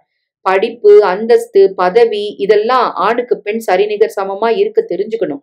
அதுக்கு மேல இடையே ஒரு கோட்டை போட்டுக்கிட்டு அதை தாண்டாம பொண்ணு தன்னைத்தானே காத்துக்க புரிஞ்சுக்கணும். ஒரு ஆம்பளையோட சரிக்கு சமமா நின்னுண்டு பேசுறது தப்பா பாட்டி? அது தப்பு இல்ல. ஆனா தன்னை தவறா புரிஞ்சுக்கிறாப்புல அவனுக்கு இடம் கொடுத்து நெருக்கமான சிநேகித முறையில பழகி பேசுறது ரொம்ப தப்பு. இது எந்த காலத்துக்கும் பொருந்துற ஒரு உண்மை. அப்படி நான் யார்கிட்டயும் நடந்துகிட்டதா எனக்கு தெரியலையே பாட்டி, விசும்பினாள் அஞ்சனா. சரி, இதை இப்படியே மறந்துடலாம். நீ ஏதாவது சாப்பிட்டுட்டு தூங்கு, போதும், சமாதானப்படுத்தினாள் பாட்டி. சில நாட்களுக்கு பின் ஒரு நாள் மாலை அவள் பாட்டியுடன் அண்ணா சாலை கடைக்கு சென்றிருந்தாள். பாட்டி வீட்டுக்கு தேவையான ஒரு மின்விசை சாமானை வாங்கி கொண்டிருந்த சமயம் எதிர்சாரியில் இருந்த புத்தக கடைக்கு ஓடி ஒரு கதை புத்தகம் வாங்க துடித்தாள் பேத்தி. பத்ரம், சட்டுன்னு வந்துரு, பங்கஜம் உத்தரவு கொடுத்தாள். கடைக்குள் நுழைந்து தேவையான புத்தகத்தை விரைவில் வாங்கி கொண்டு கவுண்டரில் பணத்தை கட்டிவிட்டு படிகளில் இறங்கி அவள் வேகமாக திரும்பிய போது ஹாய் என்ற குரல் அவளை திடுக்கிட செய்தது. முகத்தை மறைத்த கருப்பு கண்ணாடியை கழற்றி கையில் பிடித்துக்கொண்டு எதிரே வந்து நின்றான் கௌஷிக். மற்றவர்களின் கவனத்தை வீணே கவர விரும்பாது பதிலுக்கு வேண்டா வெறுப்பாக ஹாய் என்றாள். கூடவே அவன் அவளுடன் ஜோடியாக நடந்து கொண்டு பேசினான். உன் கல்யாணம் நின்னு போச்சுன்னு கேள்விப்பட்டேன். திடுக்கிட்டு அவனை நிமிர்ந்து பார்த்தாள். இவனுக்கு எப்படி தெரியும்? ஆச்சரியமா இருக்கா? அதுக்கு மூல காரணமே இந்த ஐயா தானே. அன்னைக்கு எனக்கு ஒத்து போயிருந்தா நான் அடங்கி போயிருப்பேன் இல்லையா? அயோக்கிய ரஸ்கல், நீ ஏன் முட்டை கடிதாசி எழுதி போடுற? என் எண்ணம் ஈடேற வரையில போட்டுக்கிட்டே இருப்பேன். பயமுறுத்துறியா? நான் என் அப்பாட்ட சொல்லி உன்னை போலீஸ்ல பிடிச்சு கொடுத்து என்ன பண்றேன் பார். பதிலுக்கு அவள் கோபத்துடன் சீறினாள். விஷயம் வெளியே தெரிஞ்சா உனக்குத்தானே கேவலம். கங்கா வீட்டு பார்ட்டியில முதல்ல நாம நெருங்கி பழகணும்னு நான் சொல்ல ஆரம்பிச்சிருவேன். அப்ப என்ன செய்வேன்? நெஞ்சு படபடக்க, கையும் காலும் பயத்தில் உதற அவள் நடக்க முடியாது தள்ளாடி போனாள். இப்பொழுது அவள் எப்படி அவனை சமாளிப்பது? கொஞ்ச தூரத்தில் பாட்டி பங்கஜம் தன்னை நோக்கி வருவதை கண்டதும் திடீரென்று ஏற்பட்ட துணிவில் அவனை வெறுப்புடன் உற்று பார்த்துவிட்டு கோபத்துடன் முகத்தை திருப்பிக் கொண்டு வேகமாக நடந்து விட்டாள். அவள் அறிந்து கொண்ட அந்த உண்மையை அவள் பாட்டியிடம் சொல்ல பயந்தாள். அப்பாவிடம் அடி வாங்கிய நாளிலிருந்து அவள் சற்று ஒதுங்கியே வாழ தலைப்பட்டிருந்தாள். தீர விசாரிக்காமல் தன்னை அவசரப்பட்டு முரட்டுத்தனமாக அடித்ததை அவள் சட்டென்று மறந்துவிடவில்லை. அடிமனதிலே அப்பாவின் மேல் கோபம் கண்ணில் விழுந்த மணலாக உறுத்தி கொண்டிருந்தது. அவரிடம் போய் என்ன உதவியை கேட்பது? கவலையும் திகிலுமாக அவள் தனக்குள்ளே மருகி கொண்டிருந்தாள். பாட்டி பங்கஜத்தின் சிநேகிதியில் தயவால் கிடைத்த வரந்தான் ராஜசேகரன். பையன் பார்க்க மாநிலமாக இருந்த போதிலும் சாதாரண குடும்பத்தை சேர்ந்தவன் என்றாலும் அவனது பெயரின் பின்னால் பட்டங்கள் வால் போல் நீண்டு கொண்டிருந்தன என்ற காரணம் பற்றியும், ஒரு பெரிய நிறுவனத்தின் விற்பனை பகுதியிலே உயர்மட்டத்து அதிகாரியாக உத்தியோகம் செய்கிறான் என்கிற தகுதிக்கும் பங்கஜத்துக்கு அவனை மிகவும் பிடித்து விட்டிருந்தது. தன் விதவை தாய், கல்யாணமாகி புக்ககத்தில் வாழ்ந்த தங்கை, தன் அண்ணன் அண்ணி என்றதொரு படையுடன் அவன் பெண் பார்க்க வந்திருந்தான். பாட்டி பங்கஜம் அலுத்து கொள்ளாது வந்தவர்களுக்கு ரவா சுஜ்ஜியும் பஜ்ஜியும் பரிமாறி காஃபி கொடுத்து உபசரித்தாள். பார்க்க வந்த மாப்பிள்ளை வீட்டவர்களுக்காக அலங்கரித்து கொண்டு பொம்மையாக அவர்கள் முன் வந்து நின்று வணங்கி, பின்னர் கல்யாணம் கூடவில்லை என்ற அதிர்ச்சியை அடிமேல் அடியாக வாங்கி நெஞ்சு நொறுங்கி விட்டிருந்த அஞ்சனாவுக்கு அவனுக்காக தனிப்பட்ட அலங்காரம் செய்து கொள்ள விருப்பம் இருக்கவில்லை. பாட்டி கண்களால் விழித்து உத்தரவிட்டதை மறுக்க முடியாது. வேண்டா வெறுப்பாக பீரோவிலிருந்து மல்மல் சேலை ஒன்றை எடுத்து கட்டி கொண்டாள். தலைமுடியை வாரி அலட்சியமாக சுற்றி கொண்டை போட்டுக்கொண்டு நெற்றியில் குங்கும பொட்டுடன் அதிகமான ஒப்பனை ஏதுமின்றி எளிய தோற்றத்திலே மாடியிலிருந்து இறங்கி வந்தாள். ராஜசேகரன் அவளை வியப்புடன் பார்த்தான். அவளது வருங்கால மாமியார், நாத்தனார் எல்லோர் முகத்திலும் மகிழ்ச்சி புன்னகையாக தெரிந்தது. நான் கொஞ்சம் பொண்ணோட தனியா பேச விரும்புறேன் சொல்லிவிட்டு சேதுராமனை பார்த்தான் மாப்பிள்ளை பையன். 6வது தடவையான அவர் பங்கு கொள்ளும் நாடகம் அது. வெறுப்பிலே அவர் சுருங்கி போயிருந்தார். உங்க இஷ்டம் என்று பட்டும் படாமலும் பதிலளித்தார். தோட்டத்து புல்வெளியில நாற்காலிகளை போட சொல்றேன். நீங்க கேட்க விரும்பினத எங்க கண் முன்னால காதுபடாத தூரத்துல கேட்டுக்கலாம். பங்கஜம் வேடிக்கையாக பேச முயன்றாள். தொடர்ந்து சில காலமாக நடந்த பெண் பார்க்கும் படலத்திற்கு பின்னர் ஏற்பட்ட அதிர்ச்சியால் அஞ்சனா குழந்தைத்தனத்திலிருந்து சிறிது வளர்ந்து விட்டிருந்தாள். நாற்காலியில் வந்து அவன் முன்னாலேயே உட்கார்ந்து அவனை அலட்சியமாக நிமிர்ந்து பார்த்தாள். ராஜசேகரன் வாயை திறக்கும் முன் அவளே பேசத் தொடங்கினாள். உங்களுக்கு என்ன பிடிச்சிருக்குன்னு சொல்ல போறீங்க இல்லையா கேட்டாள். ஆமா, உனக்கு என்ன பிடிச்சிருக்கான்னு கேட்டு தெரிஞ்சுக்கலதானே மேல கேள்விகளை தொடர முடியும். அதுக்கு முன்னாடி நான் ஒண்ணு சொல்லிட விரும்புறேன். இதுக்கு முந்தி என்ன பெண் பார்த்து பேசி முடிக்க 5 வீட்ல இருந்து பெரியவங்க வந்திருக்கிறாங்க. அத பத்தி உங்களுக்கு தெரியுமா? ராஜசேகரன் அவளை மௌனமாக பார்த்தான். தடவை எல்லாம் சரின்னு சொல்லிட்டு நிச்சயம் நடக்கிறதுக்கு முன்னாடி மாப்பிள்ளை விட்டவங்க திடீர்னு ஒதுங்கிட்டாங்க. காரணம் ஒரு மொட்டை கடிதம். அதுக்கப்புறம் தொடர்ந்து வந்தவங்க எல்லாரும் வேற வேற பல காரணங்கள் சொல்லி நகர்ந்துகிட்ட போதிலும் கல்யாணம் நடக்காம தவறி போனதுக்கு அவங்களுக்கு வந்த அந்த அனாமதேய கடிதம் தான் முக்கிய காரணம். இப்போ நீங்க சரின்னு ஒத்துக்கிட்டு நிச்சயத்துக்கு நாள் வச்சீங்கன்னா உங்களுக்கு ஒரு கடிதம் வரும். அதனால அவள் உணர்ச்சி வசத்தால் மேலே பேச முடியாது திணறினாள். ராஜசேகரன் உரக்க சிரித்தான். இதுதானா சங்கதி? நான் என்னவோ ஏதோ நினைச்சு ஒரு நிமிஷம் அசந்துட்டேன். அந்த கடிதம் வரட்டும், கிழிச்சு தூர போடுறேன். அதுக்கும் என் தீர்மானத்துக்கும் சம்பந்தமே இல்ல. எனக்கு உன்னை பார்த்ததுமே ரொம்ப பிடிச்சு போச்சு. இப்ப நீ மனசு விட்டு பேசுனதை கேட்டதும் ரொம்பவே பிடிச்சு போச்சு. உனக்கு என்ன பிடிச்சா நிச்சயத்தை சீக்கிரம் வச்சுக்கலாம் என்றான். முதலாக முரளியை பார்த்த போது ஏற்பட்ட அந்த ஆவேசமான பரபரப்பு அஞ்சனாவுக்கு இப்போது ஏற்படவில்லை. ஆனாலும் அவளுக்கு ராஜசேகரின் மீது மதிப்பும் மரியாதையும் ஏற்பட்டன. என்ன, என் கேள்விக்கு பதில் இல்லையா? வேடிக்கையாக சிரித்தபடி எழுந்தான் அவன். எனக்கும் உங்களை பிடிக்கிறது, மெல்லிய குரலில் பதிலளித்தாள் அஞ்சனா. கல்யாணத்துக்கு சில தினங்களுக்கு முன்னர் அவள் ராஜசேகரனுடன் புடவை கடைக்கு கிளம்பியிருந்தாள். பங்கஜம் தான் பெரிய மனது பண்ணி அவர்கள் இருவரையும் காரில் தனியே கடைக்கு அனுப்பிவிட்டிருந்தாள். ஜவுளியை எடுத்து முடித்துக்கொண்டு அருகில் இருந்த ஹோட்டலுக்கு காஃபி சாப்பிட அவளை ராஜசேகரன் அழைத்து கொண்டு சென்றிருந்தான். ஹாய் என்ற குரலை கேட்டதும் அவள் திரும்பி பார்த்தாள். கருப்பு கண்ணாடியை கையில் பிடித்து கொண்டு உள்ளே நுழைந்த கௌசிக் அவர்கள் அமர்ந்திருந்த மேஜை அருகே வந்து நின்றார். தாடை இறுக அவனை வெறித்து பார்த்தாள் அஞ்சனா.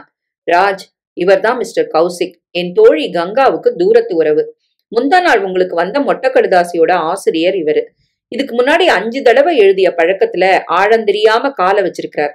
படபடவென கூறிவிட்டு, மிஸ்டர் கௌசிக், என்னோட வருங்கால கணவர் ராஜசேகரனுக்கு உங்களை பத்தி ரொம்பவே தெரியும், எல்லாம் சொல்லி இருக்கிறேன், மீதி இருந்தா நீங்க தாராளமா சொல்லலாம் என்றாள்.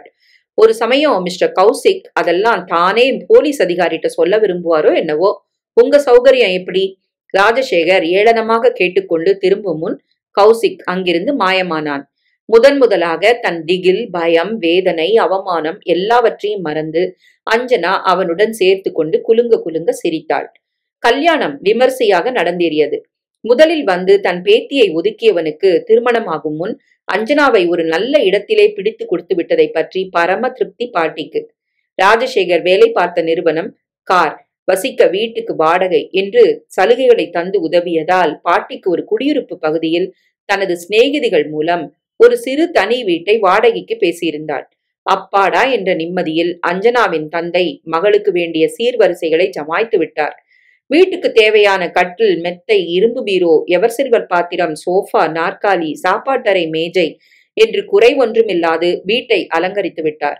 மெருகு போட்டு தயாராக வைத்திருந்த வெள்ளி பாத்திரங்கள் எல்லாவற்றையும் பேத்தியிடம் ஒப்படைத்த பாட்டி வண்ண வண்ண திரைச்சீலை துணிகளை வாங்கி தைக்கச் செய்து தானே ஆளுடன் வந்து ஜன்னல்களுக்கு மாட்டி வீட்டை அழகுபடுத்தினாள். அஞ்சனாவும் ராஜசேகரனும் அவனது விதவை தாயும் அங்கே வந்து குடியேறுவதற்குள் வீடு சகல வசதிகளுடன் திகழ்ந்தது. தோட்டத்தை கொத்தி பூச்செடிகளை நட்டு குரோட்டன்ஸ் செடிகளை வரிசையாக சட்டிகளில் கொண்டு வந்து சுவர் ஓரமாக வைத்து ஓரளவுக்கு பசுமையான ஒரு சூழ்நிலையை உருவாக்கி விட்டிருந்தாள் பாட்டி.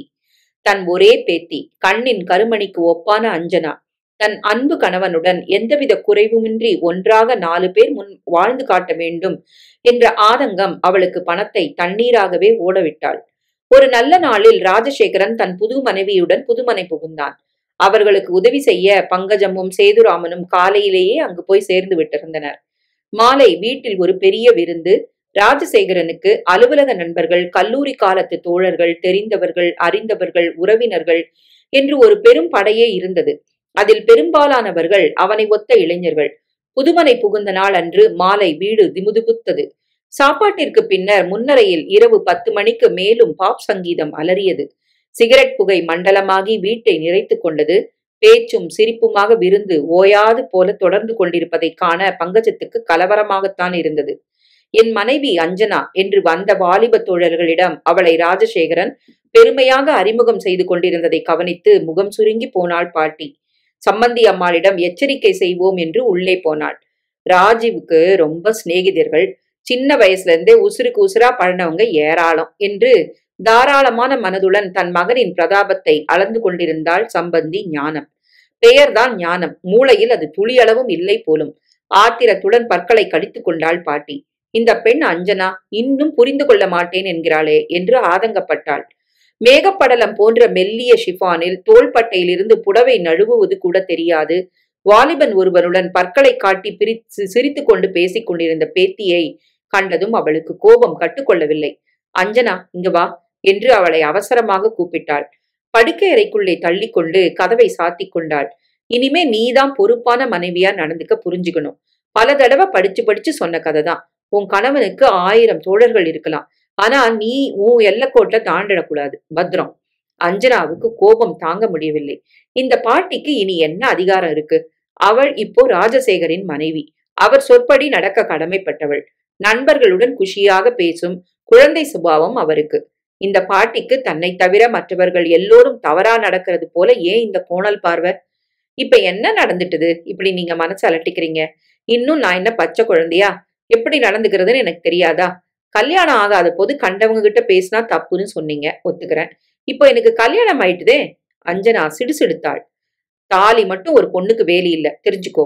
உன் கணவனுடைய சிநேகிதர்களை கொஞ்சம் மதிப்பும் மரியாதையுமா தூரத்துல வச்சு நடத்த கத்துக்கோ. அவ்வளவுதான் சொல்ல முடியும் என்றாள் பாட்டி ஆவேசமாக. கிடக்குறாங்க பாட்டி, இன்னும் அதே பழைய பல்லவி, பண்புகள், பட்டிக்காட்டுத்தனமான கொள்கைகள். அருந்ததி காலத்துல வாழ வேண்டியவங்க தப்பி தவறி இந்த காலத்துல பிறந்து இப்படி அவள் வாழ்க்கையில் ஒவ்வொரு கட்டத்திலும் புகுந்து சேச்ச அவளுக்கு கோபமாக வந்தது. அவளும் ராஜசேகரனும் இனிமையாக, புதுமையாக, புரட்சிகரமாக காலத்தை ஒட்டி வாழப்போகிறார்கள். பாட்டியின் குறுக்கீட்டிற்கு இனி வழி வைக்கப் போவதில்லை. பாட்டி அடிக்கடி ஆலோசனை சொல்ல ஆரம்பித்தால் பிறந்த வீட்டு பக்கம் போவதையே நிறுத்தி கொண்டு விட வேண்டும். அப்பதான் பாட்டிக்கு புத்தி வரும். தன்னுள் பல பல எண்ணி பொங்கி எழுந்தாள் பேத்தி. செல்வத்தின் சுகத்திலே கவலையே தெரியாது வளர்க்கப்பட்டவள் அஞ்சனா. பணத்தின் அருமையே தெரியாத ஒரு சுபாவம். அடிமட்ட நிலையில் இருந்து முன்னுக்கு வந்தவன் ராஜசேகரன். தான் இதுவரை காணாத பல சுகானுபாவங்களை ஒரேடியாக அனுபவித்து தீர்க்க வேண்டும் என்ற ஆத்திரமான ஆவல் அவனுக்கு. அவைகளை தேடிக்கொள்ள பணத்தை வாரி இறைக்க அவன் சளைக்கவில்லை. மனைவி, ஊதாரி கணவன் இருவரும் ஒன்று சேர்ந்து விட்டால் கேட்கவா வேண்டும்? அதுவும் தாங்கள் இளைஞர்கள் வருங்கால சமுதாயத்தை அமைக்கப் போகும் சிந்தனை சிற்பிகள், புதிய கருத்துகள், புதிய கொள்கைகள் கொண்டவர்கள், சமூகத்தை புதிய கண்ணோட்டத்திலே பார்க்க தெரிந்த பரந்த மனம் படைத்தவர்கள் என்ற கருத்தில் தீவிரமாக ஊறி போயிருந்தனர். புதியதோர் உலகம் செய்வோம் என்ற கனவில் இருவரும் மிதக்கத் தொடங்கினர். வாரத்துக்கு இருமுறை ராஜசேகரன் வீட்டில் நண்பர்கள் விருந்து சாப்பாடும் கூப்பாடுமாக பல இரவுகள் கழிந்தன. புதிய இனிமையில் நாட்கள் விரைந்தன. ராஜசேகரனுக்கு சிகரெட், மது இவைகளில் பிடித்தம் கிடையாது. ஆனால் நண்பர்களுக்காக இந்த பொருள்களை வீட்டில் வாங்கி வைக்க வேண்டியிருந்தது. அவைகளுக்கு பணம் ஏராளமாக செலவாயின. பைத்தியக்காரனை சுற்றி 10 பேர் என்பது போல பணத்தை வாரி இறைக்க துணிந்த அவனை சுற்றி சதா பல நண்பர்கள் வட்டமிட்டுக் கொண்டிருந்தனர். எப்பொழுதும் அவர்களது வீட்டில் நண்பர்களின் நடமாட்டம் சகஜமான சங்கதியாகி விட்டிருந்தது. பாட்டி பங்கஜத்தின் காதுகளுக்கு சங்கதி எட்டியதும் அவளால் மௌனமாக இருக்க முடியவில்லை. பதைபதைக்கும் வெயிலில் ஒரு நாள் பகல் பஸ்ஸை பிடித்துக் கொண்டு நேரே பேத்தி வீட்டுக்கே வந்து விட்டாள். சில நாட்களாக பேத்தி தொலைபேசியில் கூட கூப்பிட்டு தன்னை நலன் விசாரிப்பதில்லை என்ற வருத்தம் மனதை உறுத்திய போதும் பாட்டி இது சமயம் மனத்தாங்கலை உதறிவிட்டு செயல்பட வேண்டும் என்றுதான் வந்திருந்தாள். அஞ்சனா வீட்டின் முன்னரையில் யாரோ ஒரு தொங்கு மீசை வாலிபனுடன் பேசி சிரித்து கொண்டு உட்கார்ந்திருந்தாள். மாமியார் ஞானம் அடுப்பருகே சாப்பாடு தயாரிப்பதில் மும்முரமாக ஈடுபட்டிருந்தாள். ராஜசேகரன் இன்னமும் வீட்டிற்கு பகல் உணவுக்கு வரவில்லை. பாட்டியை கண்டதும் அஞ்சனாவின் முகம் சுருங்கி போனது. இவர் என் கணவரோட உயிர் தோழர், பாம்பே பிரான்ச்ல வேலை பார்க்கிறார். ரகுநந்தன் பேரு. சென்னையில ஒரு காரியமா வந்திருக்கிறாரு. இங்க வந்தா இப்பவும் என் கணவரோட தான் தூங்குற பழக்கமா. பாட்டி பங்கஜத்தின் முகம் ஜிவ்வென்று சூடாகியது. அப்படியா, உங்களை சந்திச்சது பற்றி சந்தோஷம். நான் அஞ்சனாவோட பாட்டி என்ற அறிமுக படலத்தை அடுக்கி கொண்டு வேகமாக சமையலறைக்குள் புகுந்தாள். வாங்க உட்காருங்க என்று உபசரித்த சம்மந்தி அம்மாளின் கண்கள் சிவந்திருந்தன. இதென்ன கூத்து? மாமியாருக்கும் மருமகளுக்கும் ஏதாவது சண்டையா? அடுப்படியில கிழவி அனல் அருக வெந்துகிட்டு உணவு தயாரிக்கணும். மருமக முன்னர சோஃபால சொகுசா சாஞ்சுகிட்டு கண்டவனோட கதை பேசிக்கிட்டு உட்கார்ந்து இருக்கணுமா? இது எந்த நியாயத்துல சேர்த்தி? கோபத்திலே பொங்கி போனாள் பங்கஜம். உட்காருங்க என்று ஞானம் ஒரு பிரம்பு மோடாவை இழுத்து போட்டாள். குழம்பை கிளறிக்கொண்டே பரிதாபமாக பங்கஜத்தை பார்த்தாள். நீங்க வந்தது நல்லதா போச்சு. நானே உங்களுக்கு ஒரு கடுதாசியாவது எழுதி போடணும்னு நினைச்சேன். ஏன் டெலிபோன்ல கூப்பிட்டு பேசியிருக்கலாமே? டெலிபோன் பிளக்க அவங்க படுக்கறையில கொண்டு போய் வச்சுக்கிறதுனால என்னால அதை உபயோகிக்க முடியல. திடீரென ஞானம் கண்கள் கலங்கி பொலபலவென கண்ணீரை வழிய விட்டாள். நான் ரொம்ப படிச்சவல்ல, என் குழந்தைகளை முன்னுக்கு கொண்டு வர நான் ரொம்ப உடம்பால பாடுபட்டவ. அதனாலயோ என்னவோ மனசு ரொம்ப வேதனைப்படுது. விவரமா சொல்லுங்க, விஷயம் என்னன்னு தெரிஞ்சா என்னால ஆன உதவி செய்ய தயார்.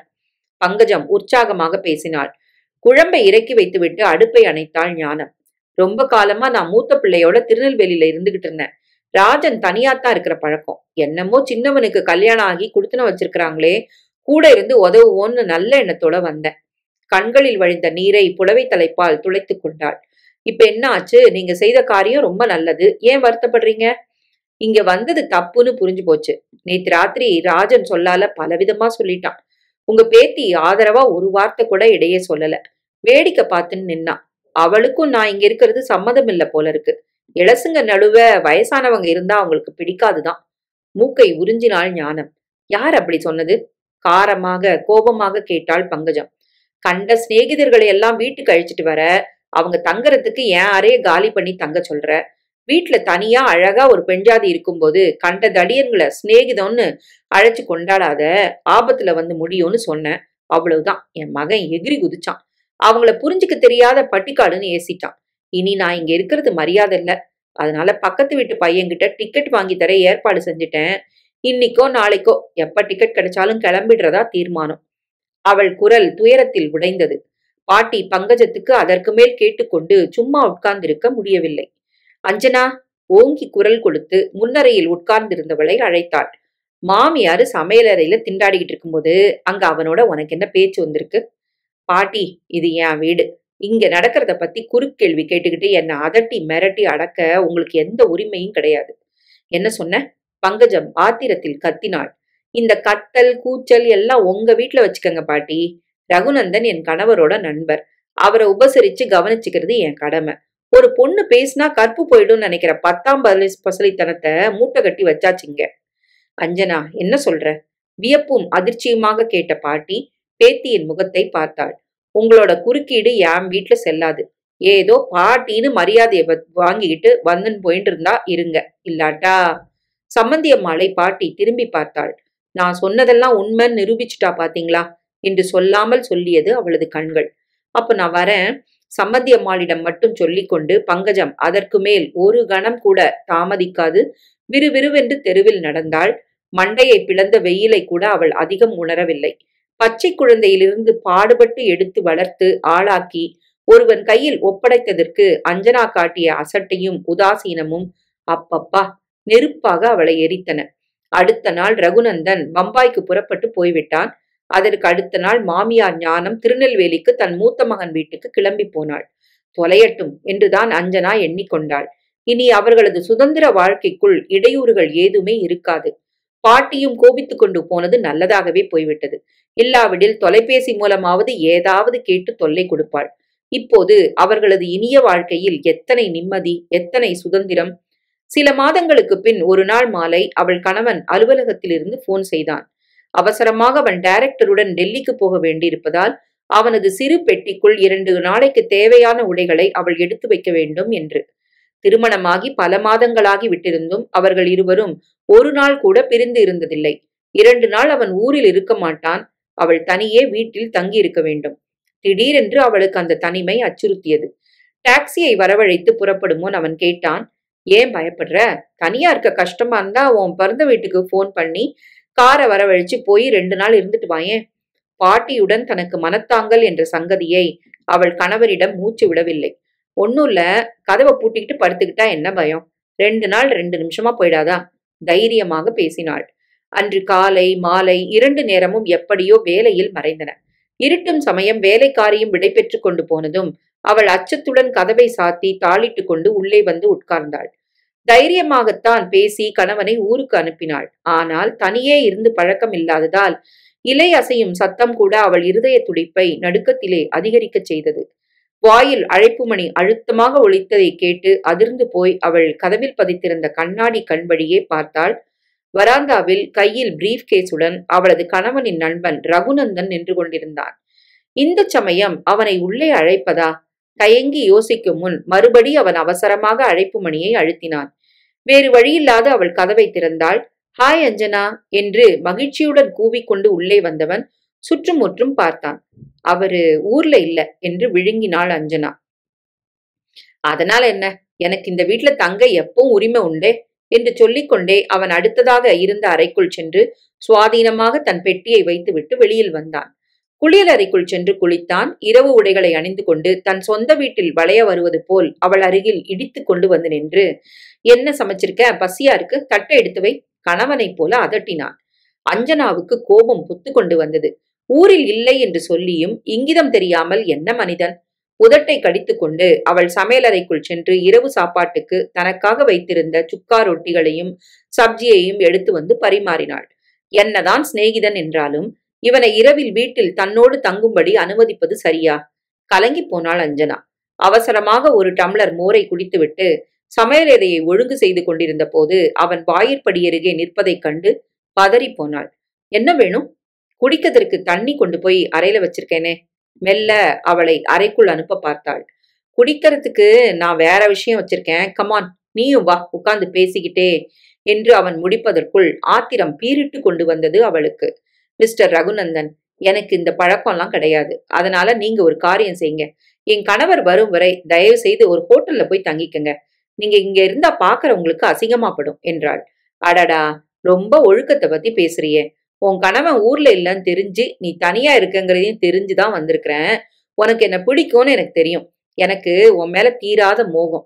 நாம ஏன் புரியாது போல நடிக்கணும்? வெளிப்படையா நம்மளோட உணர்வுகளுக்கு வடிகால் தேடிக்கிறது தானே முறை. சே, தாறு மாறாக பேசாத. மரியாதையை எடுத்து விட்டு போயிடு. என் கணவர் சிநேகிதர்னு உன்கிட்ட மரியாதை காட்டி பேசுனதுக்கு இதுதானா நீ காட்டுற நன்றி? காதல காட்டுறங்கிற, வெறும் நன்றி பன்றி இதெல்லாம் பேசிட்டு பொழுத ஏன் வீணாக்குற? அப்படி நீ ஒண்ணும் கைப்படாத ரோஜா இல்லையே. கல்யாணம் ஆறதுக்கு முந்தி கௌஷிக்கோட காதலி, இப்போ ஒரு நாளைக்கு கல்யாணம் ஆனப்புறம் என் காதலியா இருந்தா உன் மதிப்பு மண்ணாயிடுமா? சொல்லிக்கொண்டே சமையலறைக்குள் நுழைந்தான். அங்கிருந்து அவரிடம் இருந்து தப்பி ஓடிவிட முடியாதபடி வாயில் படி அருகே நின்று கொண்டு கையை நீட்டி சேலை தலைப்பை அவன் பற்றிய போது அஞ்சனா நடுநடுங்கி போனாள். சாதாரணமாக அவள் சிரித்து பேசினால் கூட ஆண்கள் அவளை ஏன் தப்பாக எடை போட்டு விடுகிறார்கள்? சின்ன வயதில் சமையலாள் பிரசாத், பின்னர் கல்லூரி நாட்களில் கௌஷிக், குடும்பத் தலைவியாக இருந்தபோது இப்போ இந்த தடியன். ஐயோ, பாட்டி சொன்னதை கேட்காமல் அவங்கள அசட்டை பண்ணி உதாசீனம் பண்ணி மாமியார விரட்டி விட்டதுக்கு எல்லாம் சேர்த்து ஒட்டு மொத்தமா இந்த தண்டனையா? என்ன ரொம்ப யோசிக்கிற? பிகு பண்ணாம விட்டு கொடுத்தா 2 பேரும் சந்தோஷமா இருக்கலாம் இல்லையா? சொல்லிக்கொண்டு அவள் புடவையை வேகமாக இழுத்து அவளை அணைத்துக் கொள்ள கைகளை நீட்டினான். வாட்ட சாட்டமான அவனுடன் போராடி ஜெயிப்பது சுலபமான காரியமில்லை என்கிற திகிலில் அவள் பதறி போய்விட்டாள். நெஞ்சு வெடித்துவிடும் போல துடியாக துடித்தது. ரகுநந்தன், விடுங்கோ, இதென்ன விளையாட்டு? பிளீஸ் கெஞ்சினாள். இனிதான் விளையாட்டு ஆரம்பிக்க போகுது. விடுவதற்காகவா இத்தனை நாள் இந்த நட்பு நாடகம் நடத்தின? பட்டு போல இருக்கிற உன்ன மேலே பேசாது மிக அருகிலே நெருங்கினான். என்ன செய்வதென்று தெரியாது ஒரு பயங்கர குழப்பத்திலே, அது சமயம் கோழைகளுக்கு ஏற்படும் அசாத்திய துணிச்சலிலே அஞ்சனா அருகில் மேடை மீது கிடந்த தயிர் கடையும் இரும்பு காம்பு மத்தை சட்டென்று கையில் எடுத்துக் கொண்டாள். அவளையும் மீறி எழுந்த வெறியில் ஓங்கி 2 தடவைகள் அவன் முன் நெற்றியில் வேகமாக அடித்தாள். போடா விரிநாயே, போ என்று கத்திக்கொண்டு ஓங்கி மேலும் 2 முறை அடித்தபோது அவன் நெற்றியிலிருந்து திடீரென்று ரத்தம் பீறிக்கொண்டு கொட்டுவதைக் கண்டு பயந்து போய்விட்டாள். முகத்தில் கைகளை தூக்கி அழுத்தி கொண்டு, பாவி, கொன்னுட்டியே என்று அவன் வீறிட்டு கத்திய சமயம் அவனை பலமாக தள்ளிவிட்டு ஒரே பாய்ச்சலில் வாயில் கதவை திறந்து கொண்டு தலை தெறிக்க வீதியில் ஓடினாள். நெடுஞ்சாலையில் வந்து கொண்டிருந்த ஒரு ஆட்டோ ரிக்ஷாவை நிறுத்தி அதனுள் பாய்ந்து ஏறிக்கொண்டு, ஓட்டு, நுங்கம்பாக்கம் செல்வனார் தெருவுக்கு அவசரமா போனோம் உத்தரவிட்டாள். அழைப்பு மணி ஆத்திரமாக ஒலிப்பதை கேட்டு பங்கஜம் படித்துக் கொண்டிருந்த புத்தகத்தை வைத்துவிட்டு எழுந்து கதவை திறந்தவள் அதிர்ந்து போனாள். என்ன அஞ்சனா, என்னம்மா மேலெல்லாம் ரத்தம்? முதல்ல ஆட்டோவுக்கு பணம் கொடுத்து அனுப்புங்க, சொல்றேன். உள்ளே வந்தவள் சுருண்டு ஒரு சோஃபாவில் விழுந்தாள். என்னாச்சு? என்ன இந்த வேலையில இப்படி? என்று பாட்டி பதறிய போது உட்கார்ந்த அஞ்சனா பங்கஜத்தின் கழுத்தை கட்டிக்கொண்டு, பாட்டி, நான் இந்த ரகுநந்தனை கொன்னுட்டேன், அவன் மண்டையில ரத்தம் கொட்டி என்று கூறிவிட்டு மேலே பேச முடியாது மயங்கி போனாள். அஞ்சனாவை தூக்கி படுக்க வைத்துவிட்டு பங்கஜம் உடனடியாக மகனை தொலைபேசியில் அழைத்தாள். உன் பார்ட்டி நாசமா போட்டோம், இங்க வீடே நாசமாகிற நிலை வந்துட்டது, ஓடி வா, அதட்டி அழைத்தாள். சிறிது பொழுதில் சேதுராமன் வந்து சேர்ந்தார். அதற்குள் டாக்டரை வரவழைத்து விட்டிருந்தாள் பங்கஜம். வீடு அமர்க்களப்பட்டது. இடையே சேதுராமன் காரில் தன் வக்கீல் நண்பருடன் அஞ்சனா வசித்த வீட்டுக்கு சென்று பார்த்தபோது கதவு வெளியே சாத்தப்பட்டிருந்தது. ஆனால் ரகுநந்தனை காணவில்லை. உள்ளே எல்லா விளக்குகளும் பிரகாசமாக எரிந்து கொண்டிருந்ததினாலோ என்னவோ வீடு கொள்ளை போகாது தப்பியது. சமையலறை தரை மீதும் சுவரிலும் தெரிந்த இரத்தக்கரையை கண்டு கலங்கி போனார் அவர். ஒரு சமயம் போலீஸ் ஸ்டேஷனில் புகார் செய்ய போயிருப்பானோ என்று அவர் நினைத்ததை கூட துணைக்கு வந்த குடும்ப வக்கீல் கோதண்டம் தெளிவுபடுத்தினார். அப்படிலாம் இருக்க முடியாது, பயந்துகிட்டு கம்பி நீட்டி இருக்கிறான்.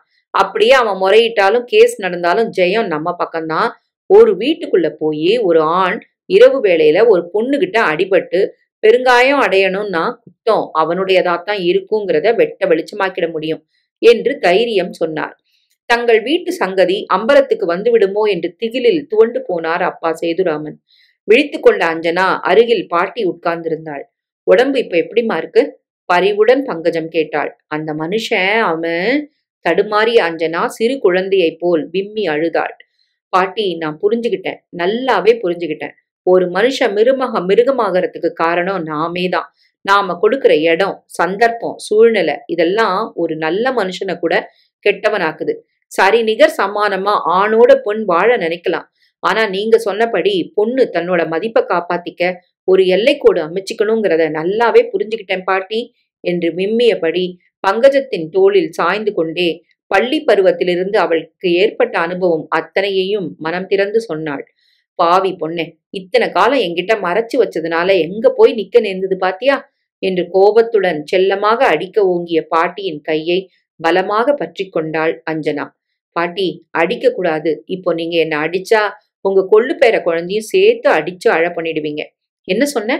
நான் கொள்ளு பாட்டியாக போறேனா? என் ராஜாத்தி, அப்படியே அசையாம படுத்துக்கோ.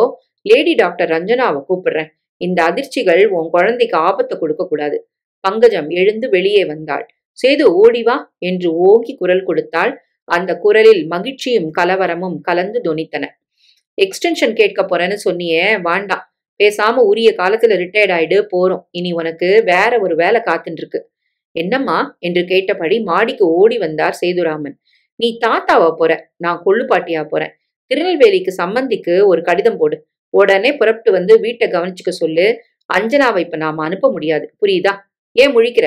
மறுபடியும் அஞ்சனாவை தூக்கி வளர்த்தாப்புல என் கொள்ளு பேத்தியையோ பேரனையோ தூக்கி மடியில வச்சுண்டு.